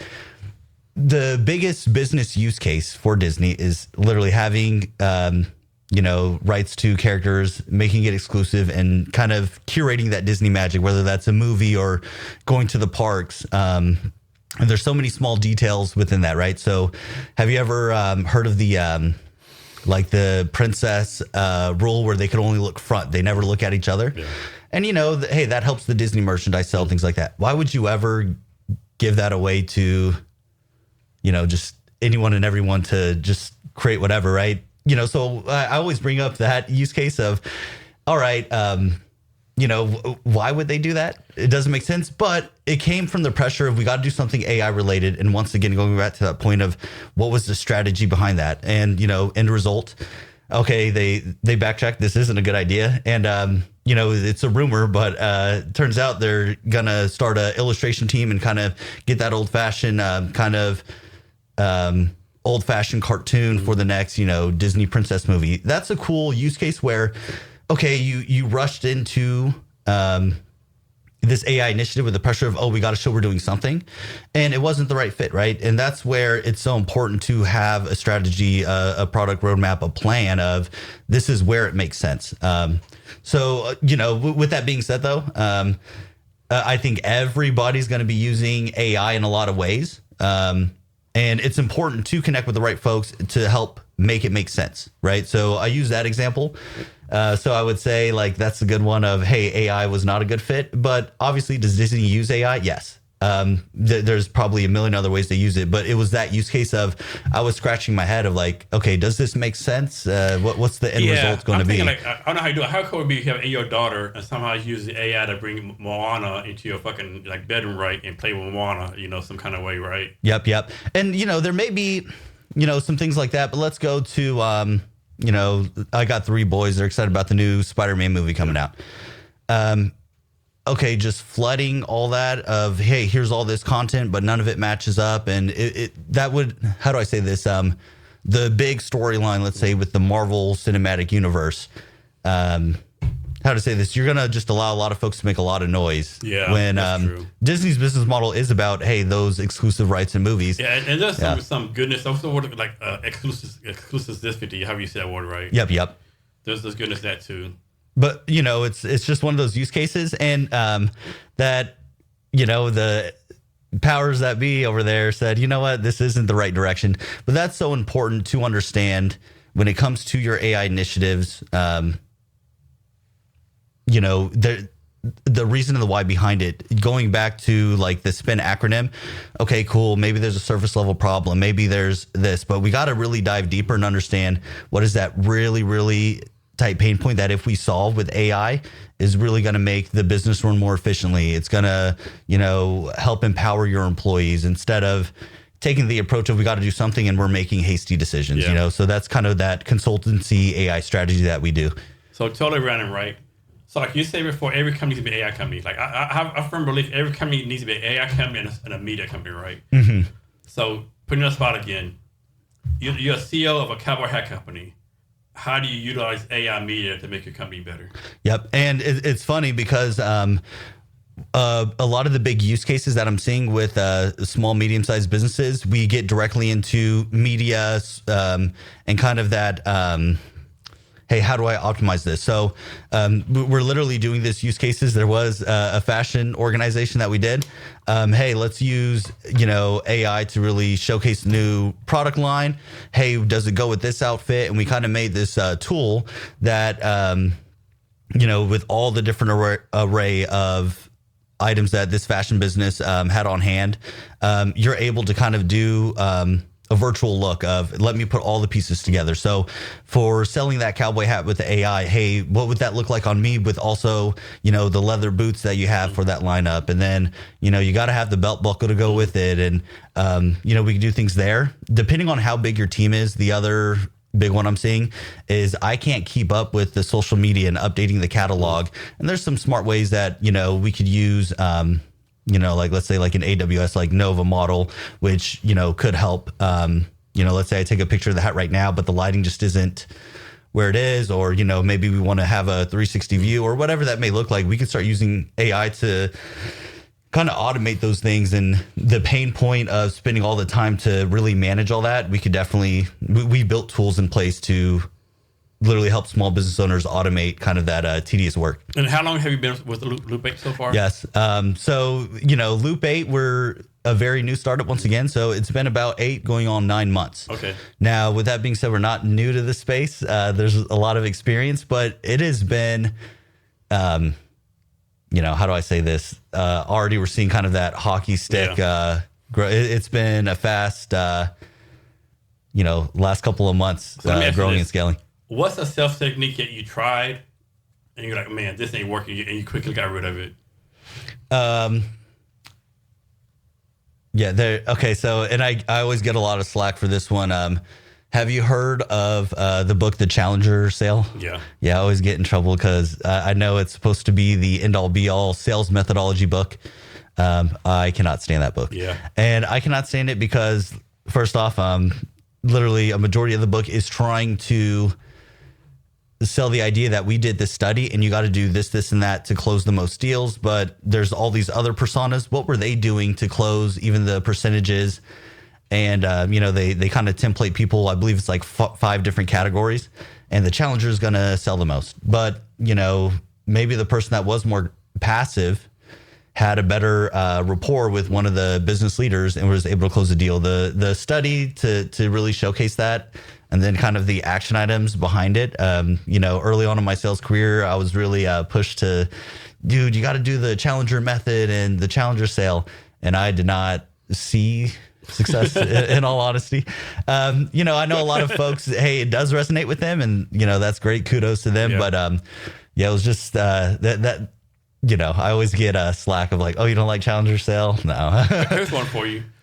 Like, suppose someone, okay, there's like a junior salesperson, right? They're new to sales, right? What are the indicators they need to tell them? It's like, you know what? Maybe this ain't the job for you, right? Like, what is indicators, like somebody doing sales, how many often they can't close nothing? Someone say, oh, you know what?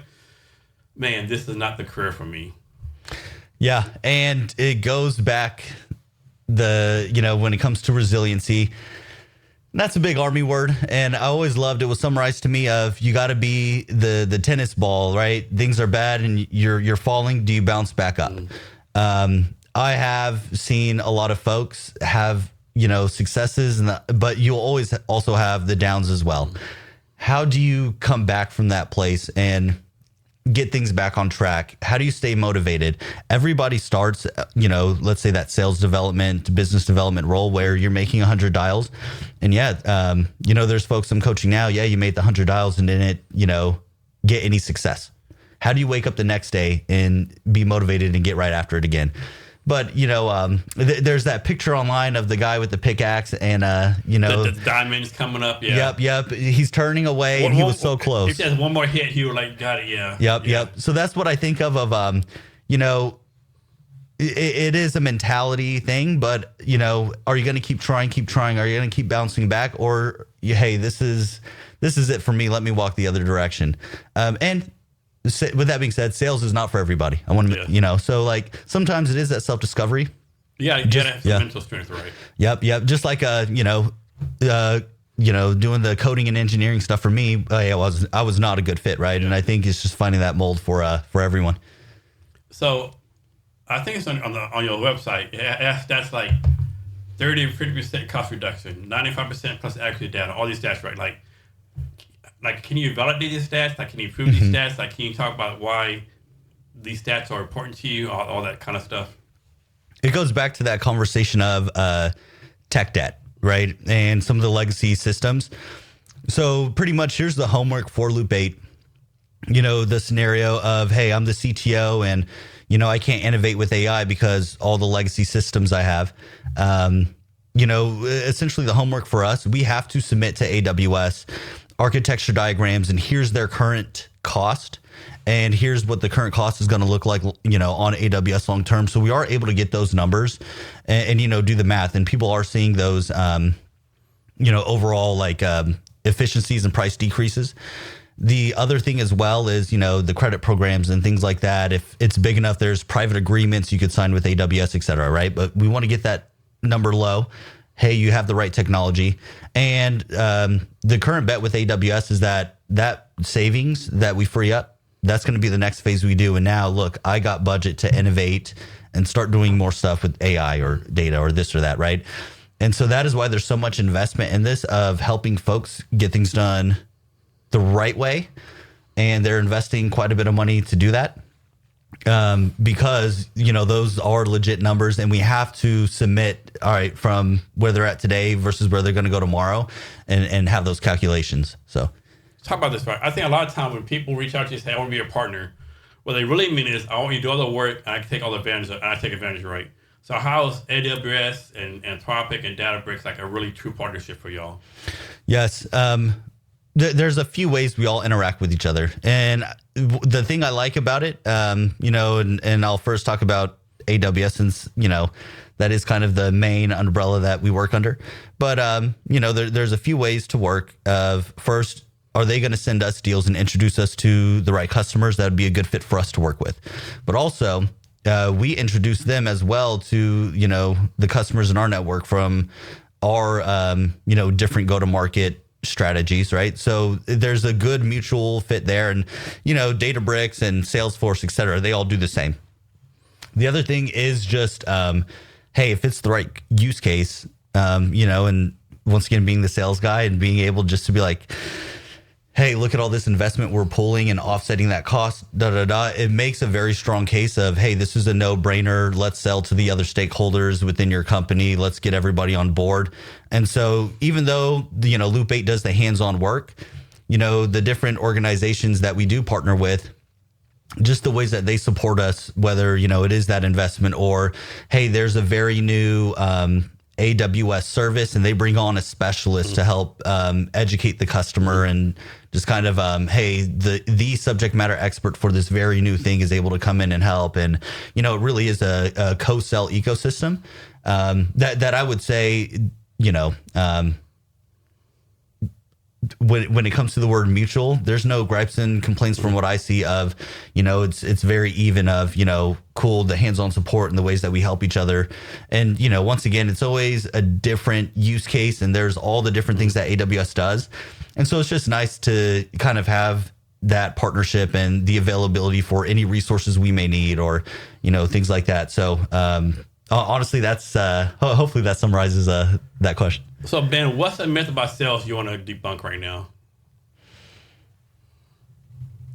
The biggest sales myth that I would debunk, I would say just kind of the big sales is kind of the sleazy, you're trying to make as much money as possible. The used car salesman mentality. Yeah, stereotype, yeah. The used car lot, the guy comes out with the Hawaiian shirt and, hey, if I get you to say yes 3 times and then bring out the contract, hopefully I trick you into buying a car. No, I can't open the hood for you right now. Yeah, the pricing isn't transparent and, you never know. And it just has that yucky feeling of, okay, and how do I say this? That I think is the biggest myth when sales is a bad word, so to speak, right? For a lot of folks. But truly what sales is, once again, is helping folks find a solution, and if you don't have good intention of helping folks find that solution, my North Star is, am I going to force somebody that, hey, this isn't a good fit? Or do I, as a salesperson, say, hey, actually, this isn't a good fit. This is the direction you should take instead. And I've had, different solutions and use cases where, hey, that was kind of the outcome. And the person was very thankful for that. And I think just doing right by folks, the money and all that, the sales side of it, it's all going to come together. So that's my philosophy. That's my big nice myth to debunk. So let's talk about some like kind of fucking some fucked up sales strategy, right? One thing I hate right now, like once a week I look at my calendar like, and I don't know how they do it. They put on my calendar webinar for blah blah blah. Like, first of all, who the fuck are you? How you get my calendar, right? And there's no way to unsubscribe, no way to say no. And my thing is like, someone post a webinar for like 1 to 2 p.m. That means that's an hour no one else can book time with me, right? Yep. And there's a lot of trends that I like seeing where tech is going, especially tech sales. But a lot of, this is like state legislators, and California is really big. Don't get me started on emails in Canada. But if you don't have that unsubscribe link, there's legal fees. Yeah. And but I do think it's just an important courtesy, right? Let's say, cold outbound outreach to give the folks the chance to opt out. Oh, that's not a good fit for me. It's important. First off, if you're annoyed by that email, are you going to attend the webinar? No. Are you going to buy their solution? No. So this is one thing I want to do. I really want to do this one time. Like, suppose someone put me on fucking, invite me to a webinar on my calendar, right? I have no idea what it was. I want to stop the fucking webinar to be a fucking jackass, right? It's like, let's be a fucking jackass the whole fucking webinar, right? I probably never do that because of the type of person I am, but I think it'd be so funny, right? Like, I don't know. Spyglass company, webinar, learn how to make spyglasses, right? Yep. Hey, I'm Jason, fuck your spyglass company, So you'll find this pretty funny. There's all the timeshare. Hey, we'll give you 3 days in Hawaii or Vegas, so the wife and I like to, join some of those just to, hey, let's get the couple of days. Yeah. But the big thing is, hey, you got to go in there with a persona. Yeah. We got to put the, so one time I'm the snobby trust fund kiddo, and then the next time, hey, we got the British accent going, or just have some fun with it. So I don't think many veterans, like within resist, they think, man, let me do a sales job. Why should more military veterans consider sales jobs? Yeah. And it's funny how many conversations I've had with folks of, no, I've never had any sales experience. So I don't think I would qualify. And once again, every veteran, is finding solutions to complex problems on a day-to-day basis. They're working with different stakeholders. So it's already a natural fit. The other thing as well, that a lot of folks don't know, and I really didn't know either when I first started sales, but hey, it's a lucrative career path. And a lot of folks in the military, how do I say this? There's a lot of safety and structure, but is it the most lucrative career path? Probably not. But with that being said, there's so much opportunity in this space. And I think a lot of veterans and folks could really take advantage of, hey, here's this lucrative career path. And hey, if I work hard and all the hard work I'm going, I could, provide the life I want for my family. You could travel, do the trips, have the fun experience for the kiddos, etc.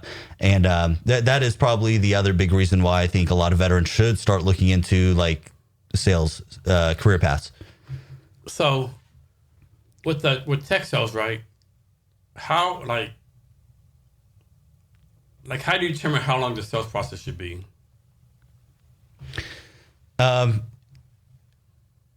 It goes back to the two buckets, the transactional sale or that complex one. Obviously, the complexity of building custom solutions that we do, I always kind of ballpark it. We did the math, right? The average sales cycle for a very large migration of, hey, you have the legacy software system, the tech debt, all that. On the short end, hey, we're looking at 3 months. On the high end, 6 to 9 months, right? Now, depending on how the organization goes about adopting that technology is the other thing to consider as well. So I was talking to someone that's, on the what they call public sector side, working with a lot of the government entities, and their average sales cycle is 18 months, right? So you always got to pivot there.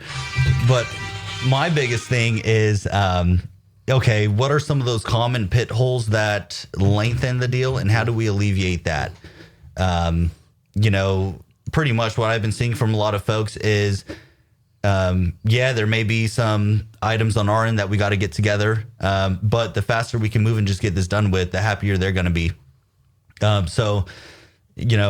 Hey, that 3 to 6 month mark, I'm very much more inclined of, hey, look, let's just get started right away, and kind of alleviate that to that, month and a half, 2 month mark of at least my team is doing something, whether that's a free assessment or looking at something, and just kind of, hey, we could kind of alleviate those pain points, and just kind of knowing once you get experience, the red lines and what to expect. And okay, there's a new stakeholder, the CEO's coming in, and you could just kind of pick up, okay, you're hinting at a concern. What is that? And just kind of knowing.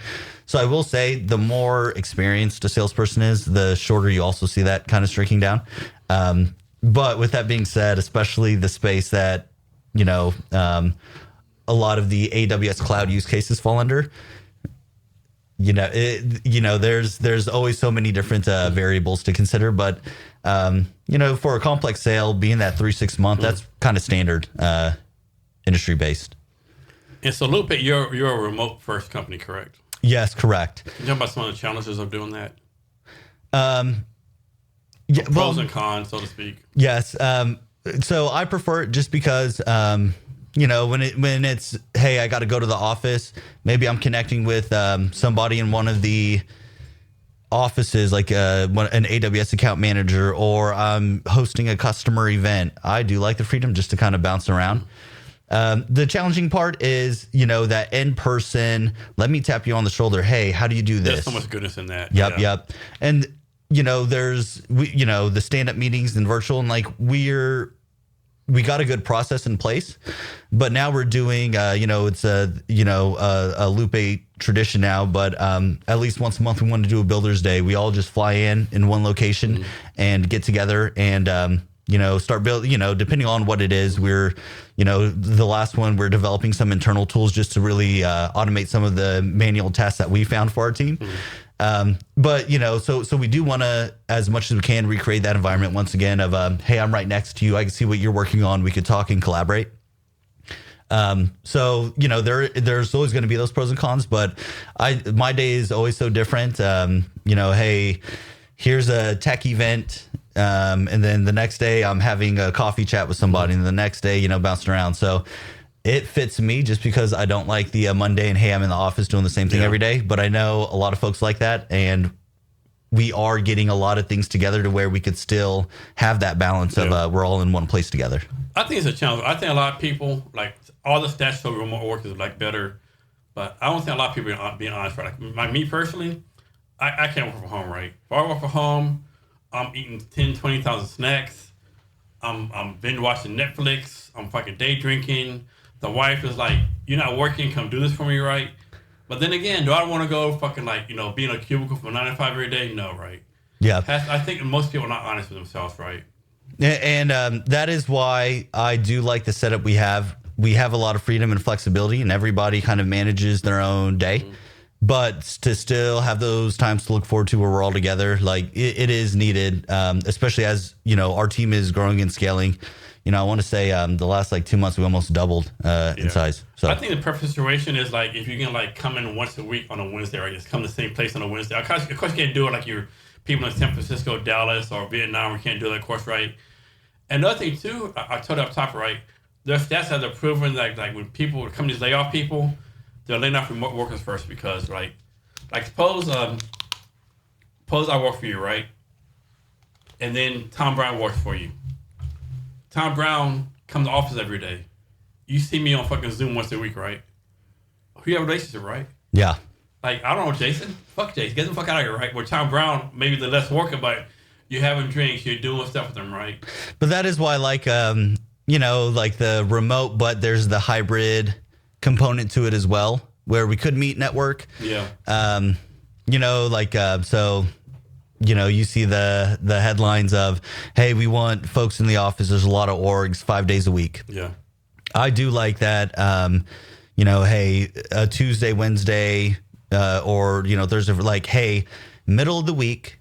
I don't want to wake up from the weekend on a Monday, commute through traffic. It can't be Monday or Friday because you have 40 weekends, the holidays. It has to be Tuesday or Wednesday. Yep. And I do like that balance. There's a lot of companies I work with where, hey, you manage your own time when you guys want to come together. And, it was the rarity of we're all together again. Let's hang out, have fun. Yeah. Let's stay and have dinner. Let's, do the happy hours. And now when it's 5 days a week, you just see people no, I don't. I want to go home. I don't want to see. I feel like every worker, right? It works both ways, right? Suppose you have a company and they say, hey, do what you want to do, but do the job right. And suppose Tom Brown says, hey, I'm gonna go to my kid's baseball game from 1 to 4, right? And you tell your boss at 5 o'clock, the boss, hey, I need you to do this, right? I work 9 to 5. Like, dude, you took 3 hours of the day to do your personal stuff, right? To me, we need to do more work. Like, that you probably like do stuff the day. Like, that's pretty much tell your employer, like, hey, I'm like 24/7. Yeah, and this is going back. I know before we connected on the show, the big conversation about AI taking jobs, and you see those doomsday headlines so much. Hey, what's going to happen if AI takes all the jobs and blah, blah, blah. But let's be realistic. What I think is going to happen first is, hey, a standard 4-day work week. Yeah. Hey, maybe I optimize, a few things on my plate using AI, and, 3 hours on the job, I'm now heading out instead of twiddling my thumbs, looking busy for 5 extra hours. I think a lot of those scenarios, that's more likely what's going to happen is we do have more work-life balance. We are able to alleviate a lot of just mundane, tedious tasks versus, just kind of, hey, the old fashioned way of you have to be 9 to 5 and look like you're working all those hours, et cetera, right? So here's one for you. Let's suppose AI does take the jobs. What's your take on universal basic income? Yeah, I will say, do I have the answers of what that would look like? Because there's the political aspect. There's this. My idea is that. I think there's going to be, new technology does bring change, but there always needs to be the human element. It's interesting. It's been tried before and I'm just going to use sales as an example just because that's where I'm at. But there's just a human element where, we tried alleviating it, let's say with tech and AI. There's just, AWS, their first goal was to never have a sales team. Mm-hmm.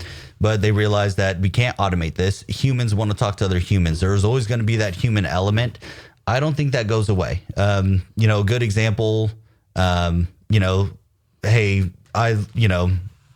$7 million deal, let's say with AWS, and you're the CTO and all you did was interact with the chatbot for that. A lot of stakeholders say that's, negligent. You would want to talk to actual stakeholders at, Amazon, for example. Mm. I think there's always going to be that human element. So that's kind of my first question when it comes to AI is just going to take everybody's jobs. The second part of it, though, is, I think we can use this technology to help figure out kind of how does society evolve. There's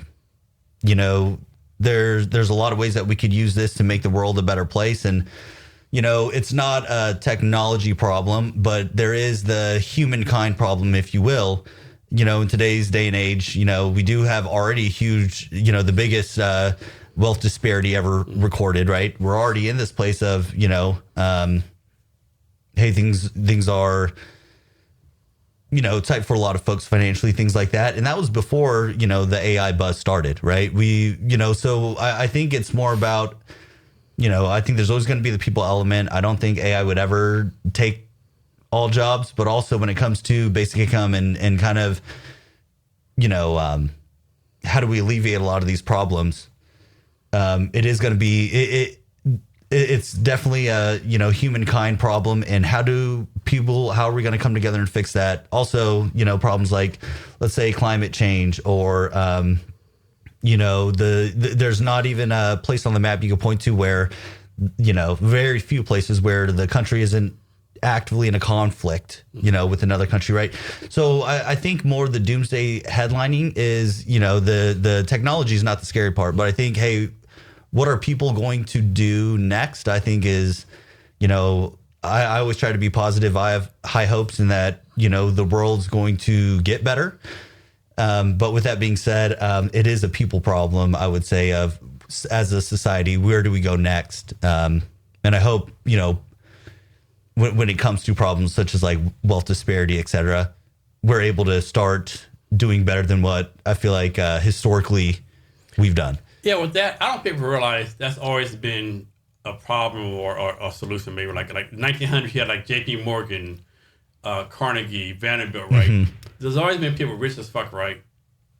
And whether rich because like the first means or they earn it, right? You go back centuries, right? the Roman emperors, like those always been a really very rich people. The poor is always with us, right? So I don't know if there's anything that we as a society can do to change that. I know it's kind of negative and all, but yeah. Yeah. And I think it could get better, and this is the other thing with all the AI doomsdayer kind of approach of like topics such as like, okay, it's just going to take jobs and things like that I think are a lot of myths that are getting dispelled. But also, let's talk about, hey, we now understand the human brain a lot better. Hey, we're advancing cancer research.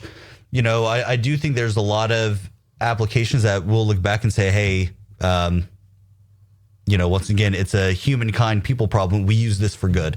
There was a keynote that I, went and listened into, and they said, historically the last, 5, 6, 7 decades, okay, we have nuclear technology. Mm-hmm. So did we use that to build, let's say, nuclear energy, or did we use it to make bombs, right? That is not, the technology is still there to stay. Yeah. What are people and society going to do, I think, is the bigger topic, not necessarily the technology.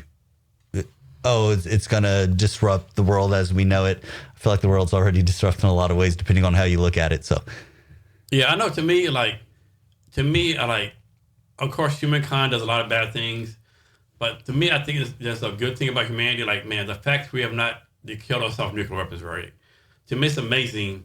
There's not been nuclear war, nuclear anything. Yep. To me, just amazing. And the fact that we have put a lot of safeguards in place, and we are that is the forefront, when it comes to the international aspect. And this is where I say I'm positive about humankind and just society as a whole, is that things are progressing in a much better, safer world.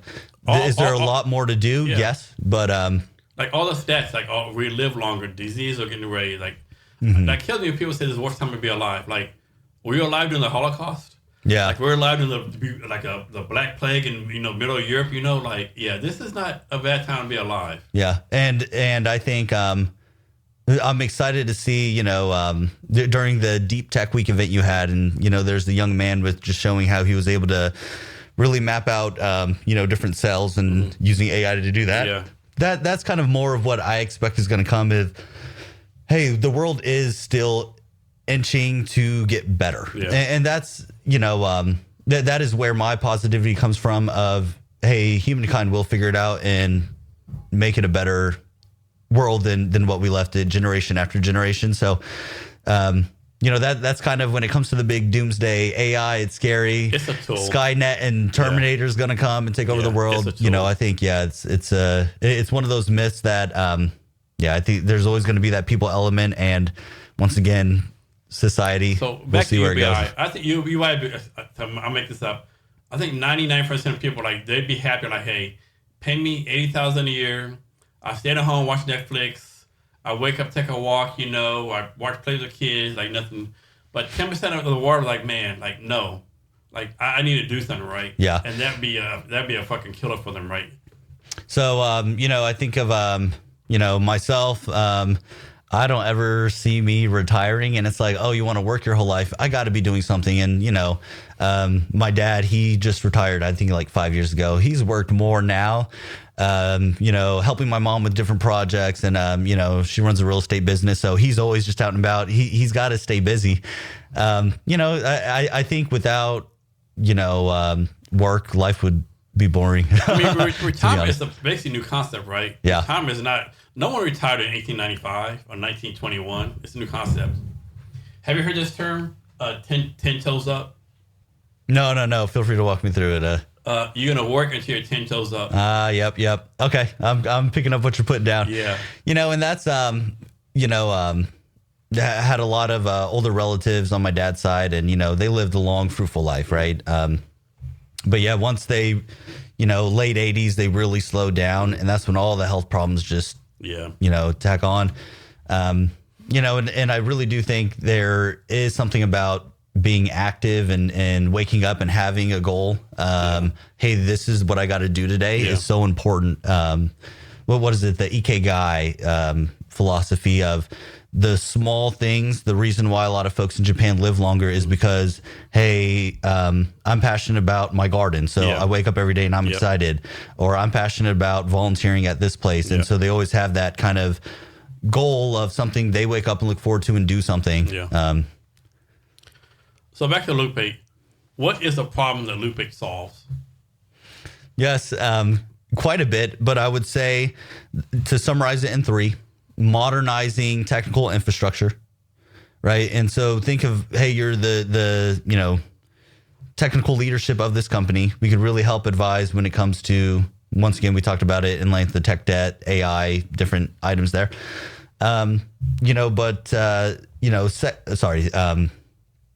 Secondly, I would say, when it comes to Loop 8 and really how we help folks, it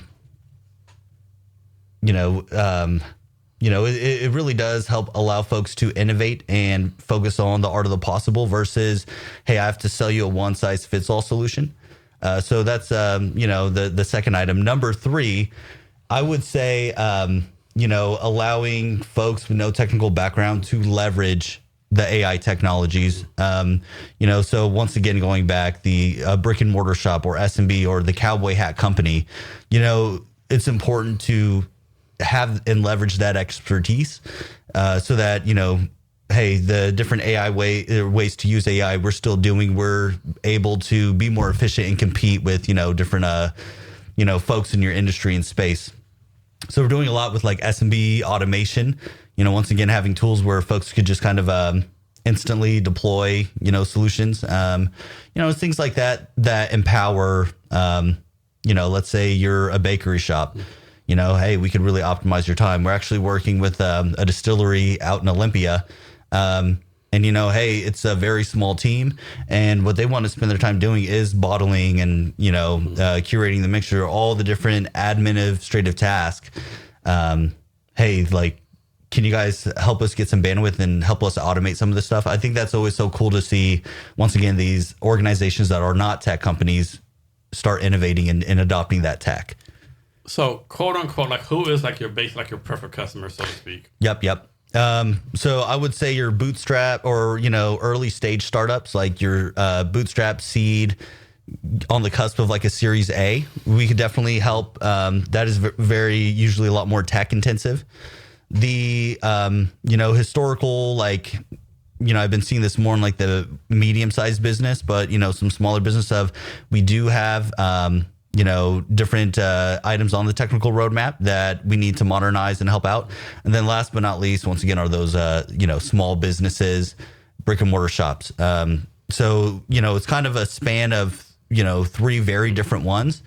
But, the way our team is set up is, let's work backwards, have the right engineers based on, your industry and what you're looking to do. And then, develop that scope and start building, these custom solutions that literally fit your unique organization. The end goal is to really empower a lot of these folks and alleviate the headache.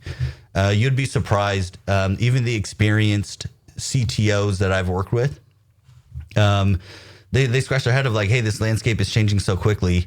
Hey, I do need help, right? And it's just interesting to be in that space to provide that guidance, and having the certified engineers really, hey, here's where you're at today. We did the assessment and here's what we're going to do next. And we're going to make your life easier by doing X, Y, Z. It is always just a rewarding, outcome when it comes to what Loop 8 does. So how do you determine what's the process for figuring, okay, you bring a customer on, like, okay, you know what? Maybe Loop 8 is not the right match for this company. Yeah, I would say, I always start the conversation, are we going to buy or should we build? So should I buy an out-of-the-box solution that solves this? Or does it make more sense, hey, what I need is a bit more unique where you have to build a custom solution? So that's where I always want to start the sales discovery process. Are you looking to buy versus build? Let's say you do want something simplistic. I just want a chatbot to help me write emails. What we're going to do is way overkill. There's ChatGPT, Claude, etc. There's already solutions built for that. But let's say, we had a use case where, there's a lot of internal company memos, a lot of the different programs for this organization. And the directory was, it was so outdated.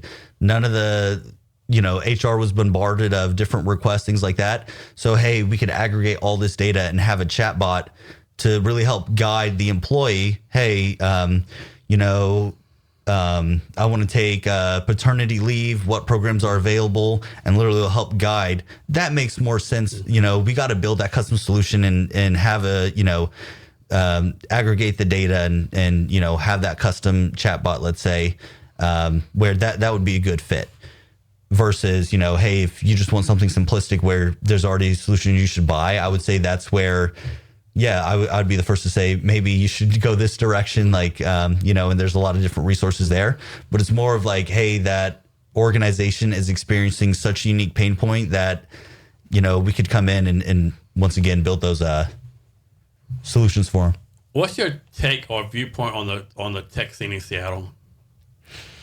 It's very interesting, and I'm going to loop Portland in as well. So I've been working with a lot of VCs in Seattle and Portland and just kind of the startup ecosystem. When I, got my first tech job, it was all software based. All these companies were all software. And I remember reading an article, and it was talking about we need some of the greatest minds to start pivoting to the hardware side of things. And that is one thing I'm starting to see a lot of folks really want more of is, all right, the technical product needs to be something tangible. That is a big theme I'm seeing. I know there's a lot of organizations in Seattle that, are doing items like that. One of the VCs I work with in the Portland area, a big push on robotics, and yes, there's going to be kind of that software side that goes with that, and there's so many different applications where the organizations she's invested in, she wants to see like, how does this stick, right? But I am starting to see that need of a lot of the new startups that are coming up. You do start seeing something physical that you could touch, not just only software base. So on June 8th, I did my Jason Cavness Experience Deep Tech demo event, right? Can you just talk about your experience at my event? Yeah, and that was a pretty eye-opening one, and you definitely saw that theme, right? There's, I remember we talked before going when you were, inviting folks, and I said, well, what do you mean by deep tech? And, you said, hey, if I could just build it, then it's probably not deep tech. And there was just so much innovation in everybody's booth, showcasing what they're doing. You just see that very much like, how do I say this? Everything was so innovative and different.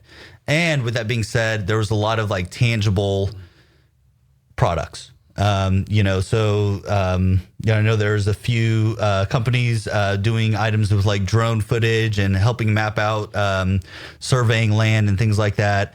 There was another one, once again, hey, we're developing new cell architecture. Honestly, man, I tried reading through some of his literature and I'm like, man, I gotta Google every other word because it's so intense, right? But I do like that, and I'm glad to see that Seattle is one of those tech markets where everybody compares it to, let's say, the Bay Area and New York. There's just something special about Seattle. There's something different. And you're still seeing a lot of the great innovation come up that, I feel like all the attention that the Bay Area and New York gets, it's more just focused on, hey, let's compete and be, the number one company, let's say, for the self-driving cars or this or that. Where in Seattle, I really do see a lot of, folks, hey, I want to develop this and really create this product that's going to help people do this or that, or it's going to, forge a new way we do this or that. And the innovation, especially at your event, was just refreshing to see, first off. But I nerded out quite a bit. It was pretty cool. And of course, having a free pasta and a free cocktail bar kind of helped out too, right? Oh, yes. It was a great way to, I always want to give kudos to folks in the Seattle tech community that bring, a lot of the different folks into one room, right? Okay, cool. I'm very much AWS focused, as I've said a million times. But, hey, it's nice to go there and there's other folks from different organizations that I wouldn't have had met with if it wasn't for a lot of the leaders in the community like yourself really hosting these events where everybody could come together and just showcase all the exciting new things that's happening in the Seattle tech scene. So you obviously always talk about Lupe some, right? But now can you talk about how Lupe got started, what the focus is now, and what the future vision or plan is for Lupe going forward? Mm-hmm. So, Ruby, our CEO and founder, once again, been in this space for quite some time. It's actually funny how this company was born. We did a lot of work together, even when I was an AWS rep and working with different partners, we worked, with together in a few organizations. And she literally pressed the pause button. Hey, let me take some time off. And pretty much she gets a phone call one day. Oh my goodness, are you able to help me with this specific thing? And it turned into, okay, yeah, let me help. Turned into, she does such a great job when it comes to the technical aspect and really helping folks set up the cloud right and really develop the proper infrastructure and really help them with the technical roadmap, et cetera. But it turned into, oh, wow, more. Oh, actually, this is like, we're getting referrals and long-term customers. I got to actually build a team, and so the reason, I remember talking to her and, helping her out with a few items when it comes to just bouncing around some ideas. But the exciting part was just seeing that organically and naturally, a lot of people are saying we like seeing the valuable outcomes that Loop 8's building, and here's more work. Hey, here's this other initiative we got. And it just kind of organically grew. And it's where, so I worked with hundreds of AWS partners in this space, and I've seen good, bad, ugly of, maybe there was a situation where the customer wasn't happy with what was built, et cetera. But just all the work I've done with Ruby, I've seen just so much successful outcomes. I'm like, hey, let me join. Let me help build out this go-to-market side. And so, that's kind of how the journey started for me. But even still, hey, at first it was going to be this, small thing where, referral-based business. And, hey, we'll just kind of stick to our bread and butter of helping with like DevOps and, helping folks get interested in the cloud. The topic of AI came up so much. All right, let's build the AI team. All the way, it kept stacking on each other of wow, we have a full-grown company. And, long story short, building out those partnerships I mentioned earlier in the episode with AWS, Databricks, Salesforce, we're getting a lot of business coming in. And I kid you not, like the last month, our team, like the biggest problem we have now is, all right, to keep up with the scale and growth, we're growing the team. There's so many opportunities to continue the work that we already did. So maybe it was just a small use case to help somebody get started on AWS is now turning into, wow, you're seeing success too with the way we built it out. But, to answer the last part, hey, what is, the end goal? It is really to, once again, connect with those folks who are looking to innovate. Those organizations that I want to do X, Y, and Z, but here's this reason why we can't as of yet. And we can come in and from a technical perspective, solve those issues and just innovate and build with them, right? Brings me up to my point. I know we're talking about the Deep Tech Week. Everybody gets into tech for one or two reasons, right? Either, hey, it is, let's make a lot of money, or, hey, let's build something that makes the world a better place. This is kind of, I know that's like a very high level.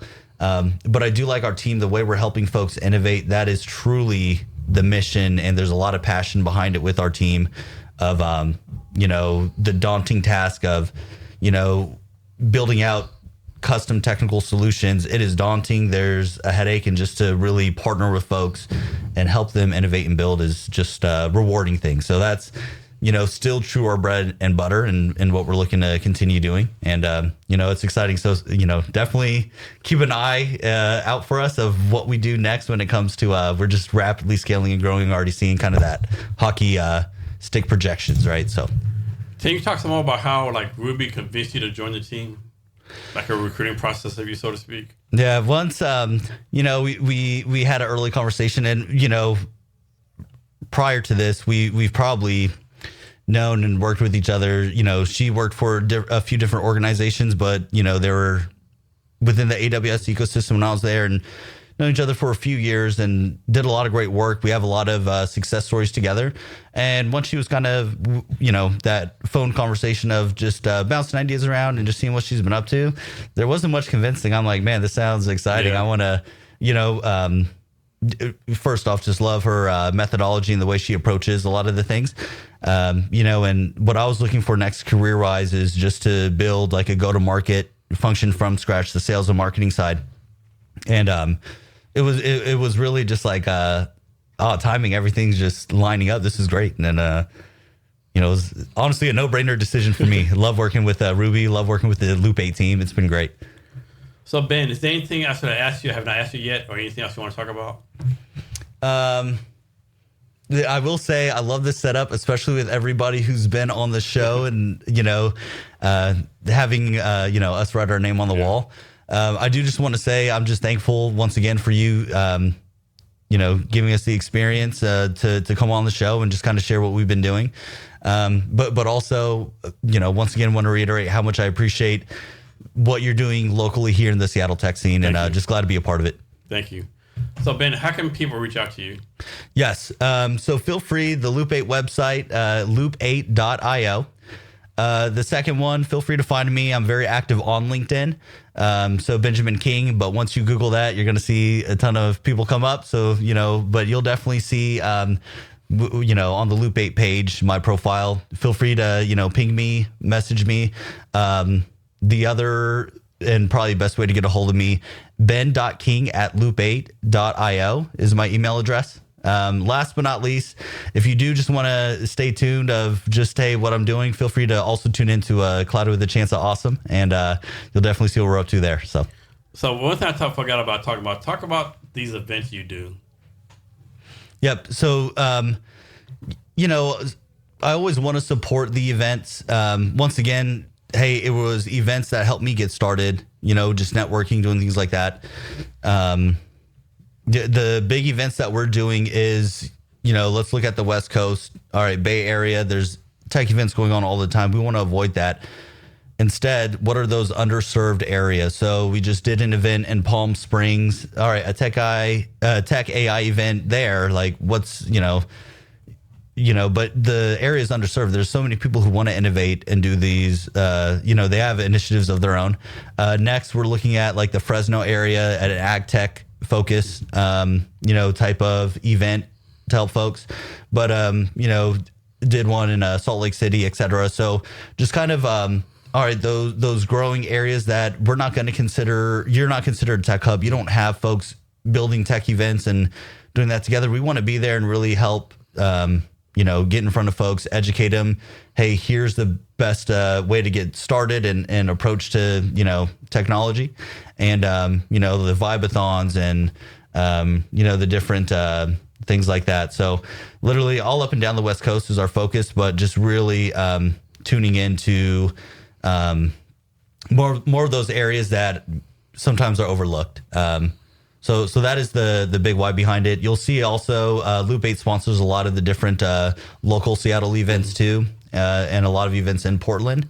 What I really want to get going that's near and dear to me is get a lot more going in the Tacoma area. So folks that are familiar, like that's the city south of Seattle, and it's all kind of grown into one big one. But 80% of the, tech workforce commutes up to Seattle, right? And there is kind of a dire need to start reinvigorating that area. But you'll see kind of the rhyme and reason, the events we're doing. We definitely want to go pretty much those areas where there's an appetite for the hackathons and learning about AI and building and doing stuff that may not get the attention, let's say, that San Fran and New York are getting currently. So that's one frustrating about Tacoma. Like, I've been involved in tech like maybe 12, 13 years, right? Every few years, Tacoma like gains momentum to take stuff, then like bam, it just disappears, right? Like for some reason, Tacoma does not maintain the momentum, whatever reason that it is, right? Yeah, and I think this is my theory, and I would like to back it up with some data. But sometimes there's just one big entity. So like the State Farm office that was there. once they left, a lot of the small incubators around, and there are some co-working spaces and just folks that, okay, in that downtown area, it all just went away overnight just because the big conglomerate left. You know, you could count on one hand how many established tech companies there are there. I think the big way to solve it is, you know, having more of those early stage startup, having more attention from investors to empower them to, you know, hey, you have this idea, let's build and do that. And, you know, a few successful use cases, and then, you know, hey, the cool startups that you see here in Seattle, you see similar stuff going on in Tacoma. That's going to really reinvigorate that downtown economy. Like, it is so weird sometimes to go there. You know, it's a ghost town almost sometimes. I mean, there's like 4 or 5 colleges. There's Fort Lewis. I mean, JBLM, Bremerton. There's so much talent down there. Yep. And, you know, there a lot of people scratch their head of like, why isn't there more going on? But there's a lot of local chapters that are doing more. I would like to see more of that be tech related. Yeah. So, but you know, the other areas I mentioned too. So like Fresno's another good one. And there's a lot of different cities where there is that appetite for tech. And, you know, for one reason or another, it is the local economy. It's just, you know, there needs to be more organizations taking the time to do more out there and such. Yeah. So one more time, anything else you want to talk about? No, thumbs up from my side. Thanks once again. Hey, Ben, thanks for being here. I will say the bourbon, excellent. This is yeah. One more shout out to Two Bar Spirits. They sponsored me. They sponsored the Deep Tech event. They're in the Soda neighborhood, all female production team. Just a really great bourbon, right? So Ben, thanks for your time again. Yes, thanks for having me. Appreciate it. And to our listeners, thank you for your time as well. And remember to be great every day.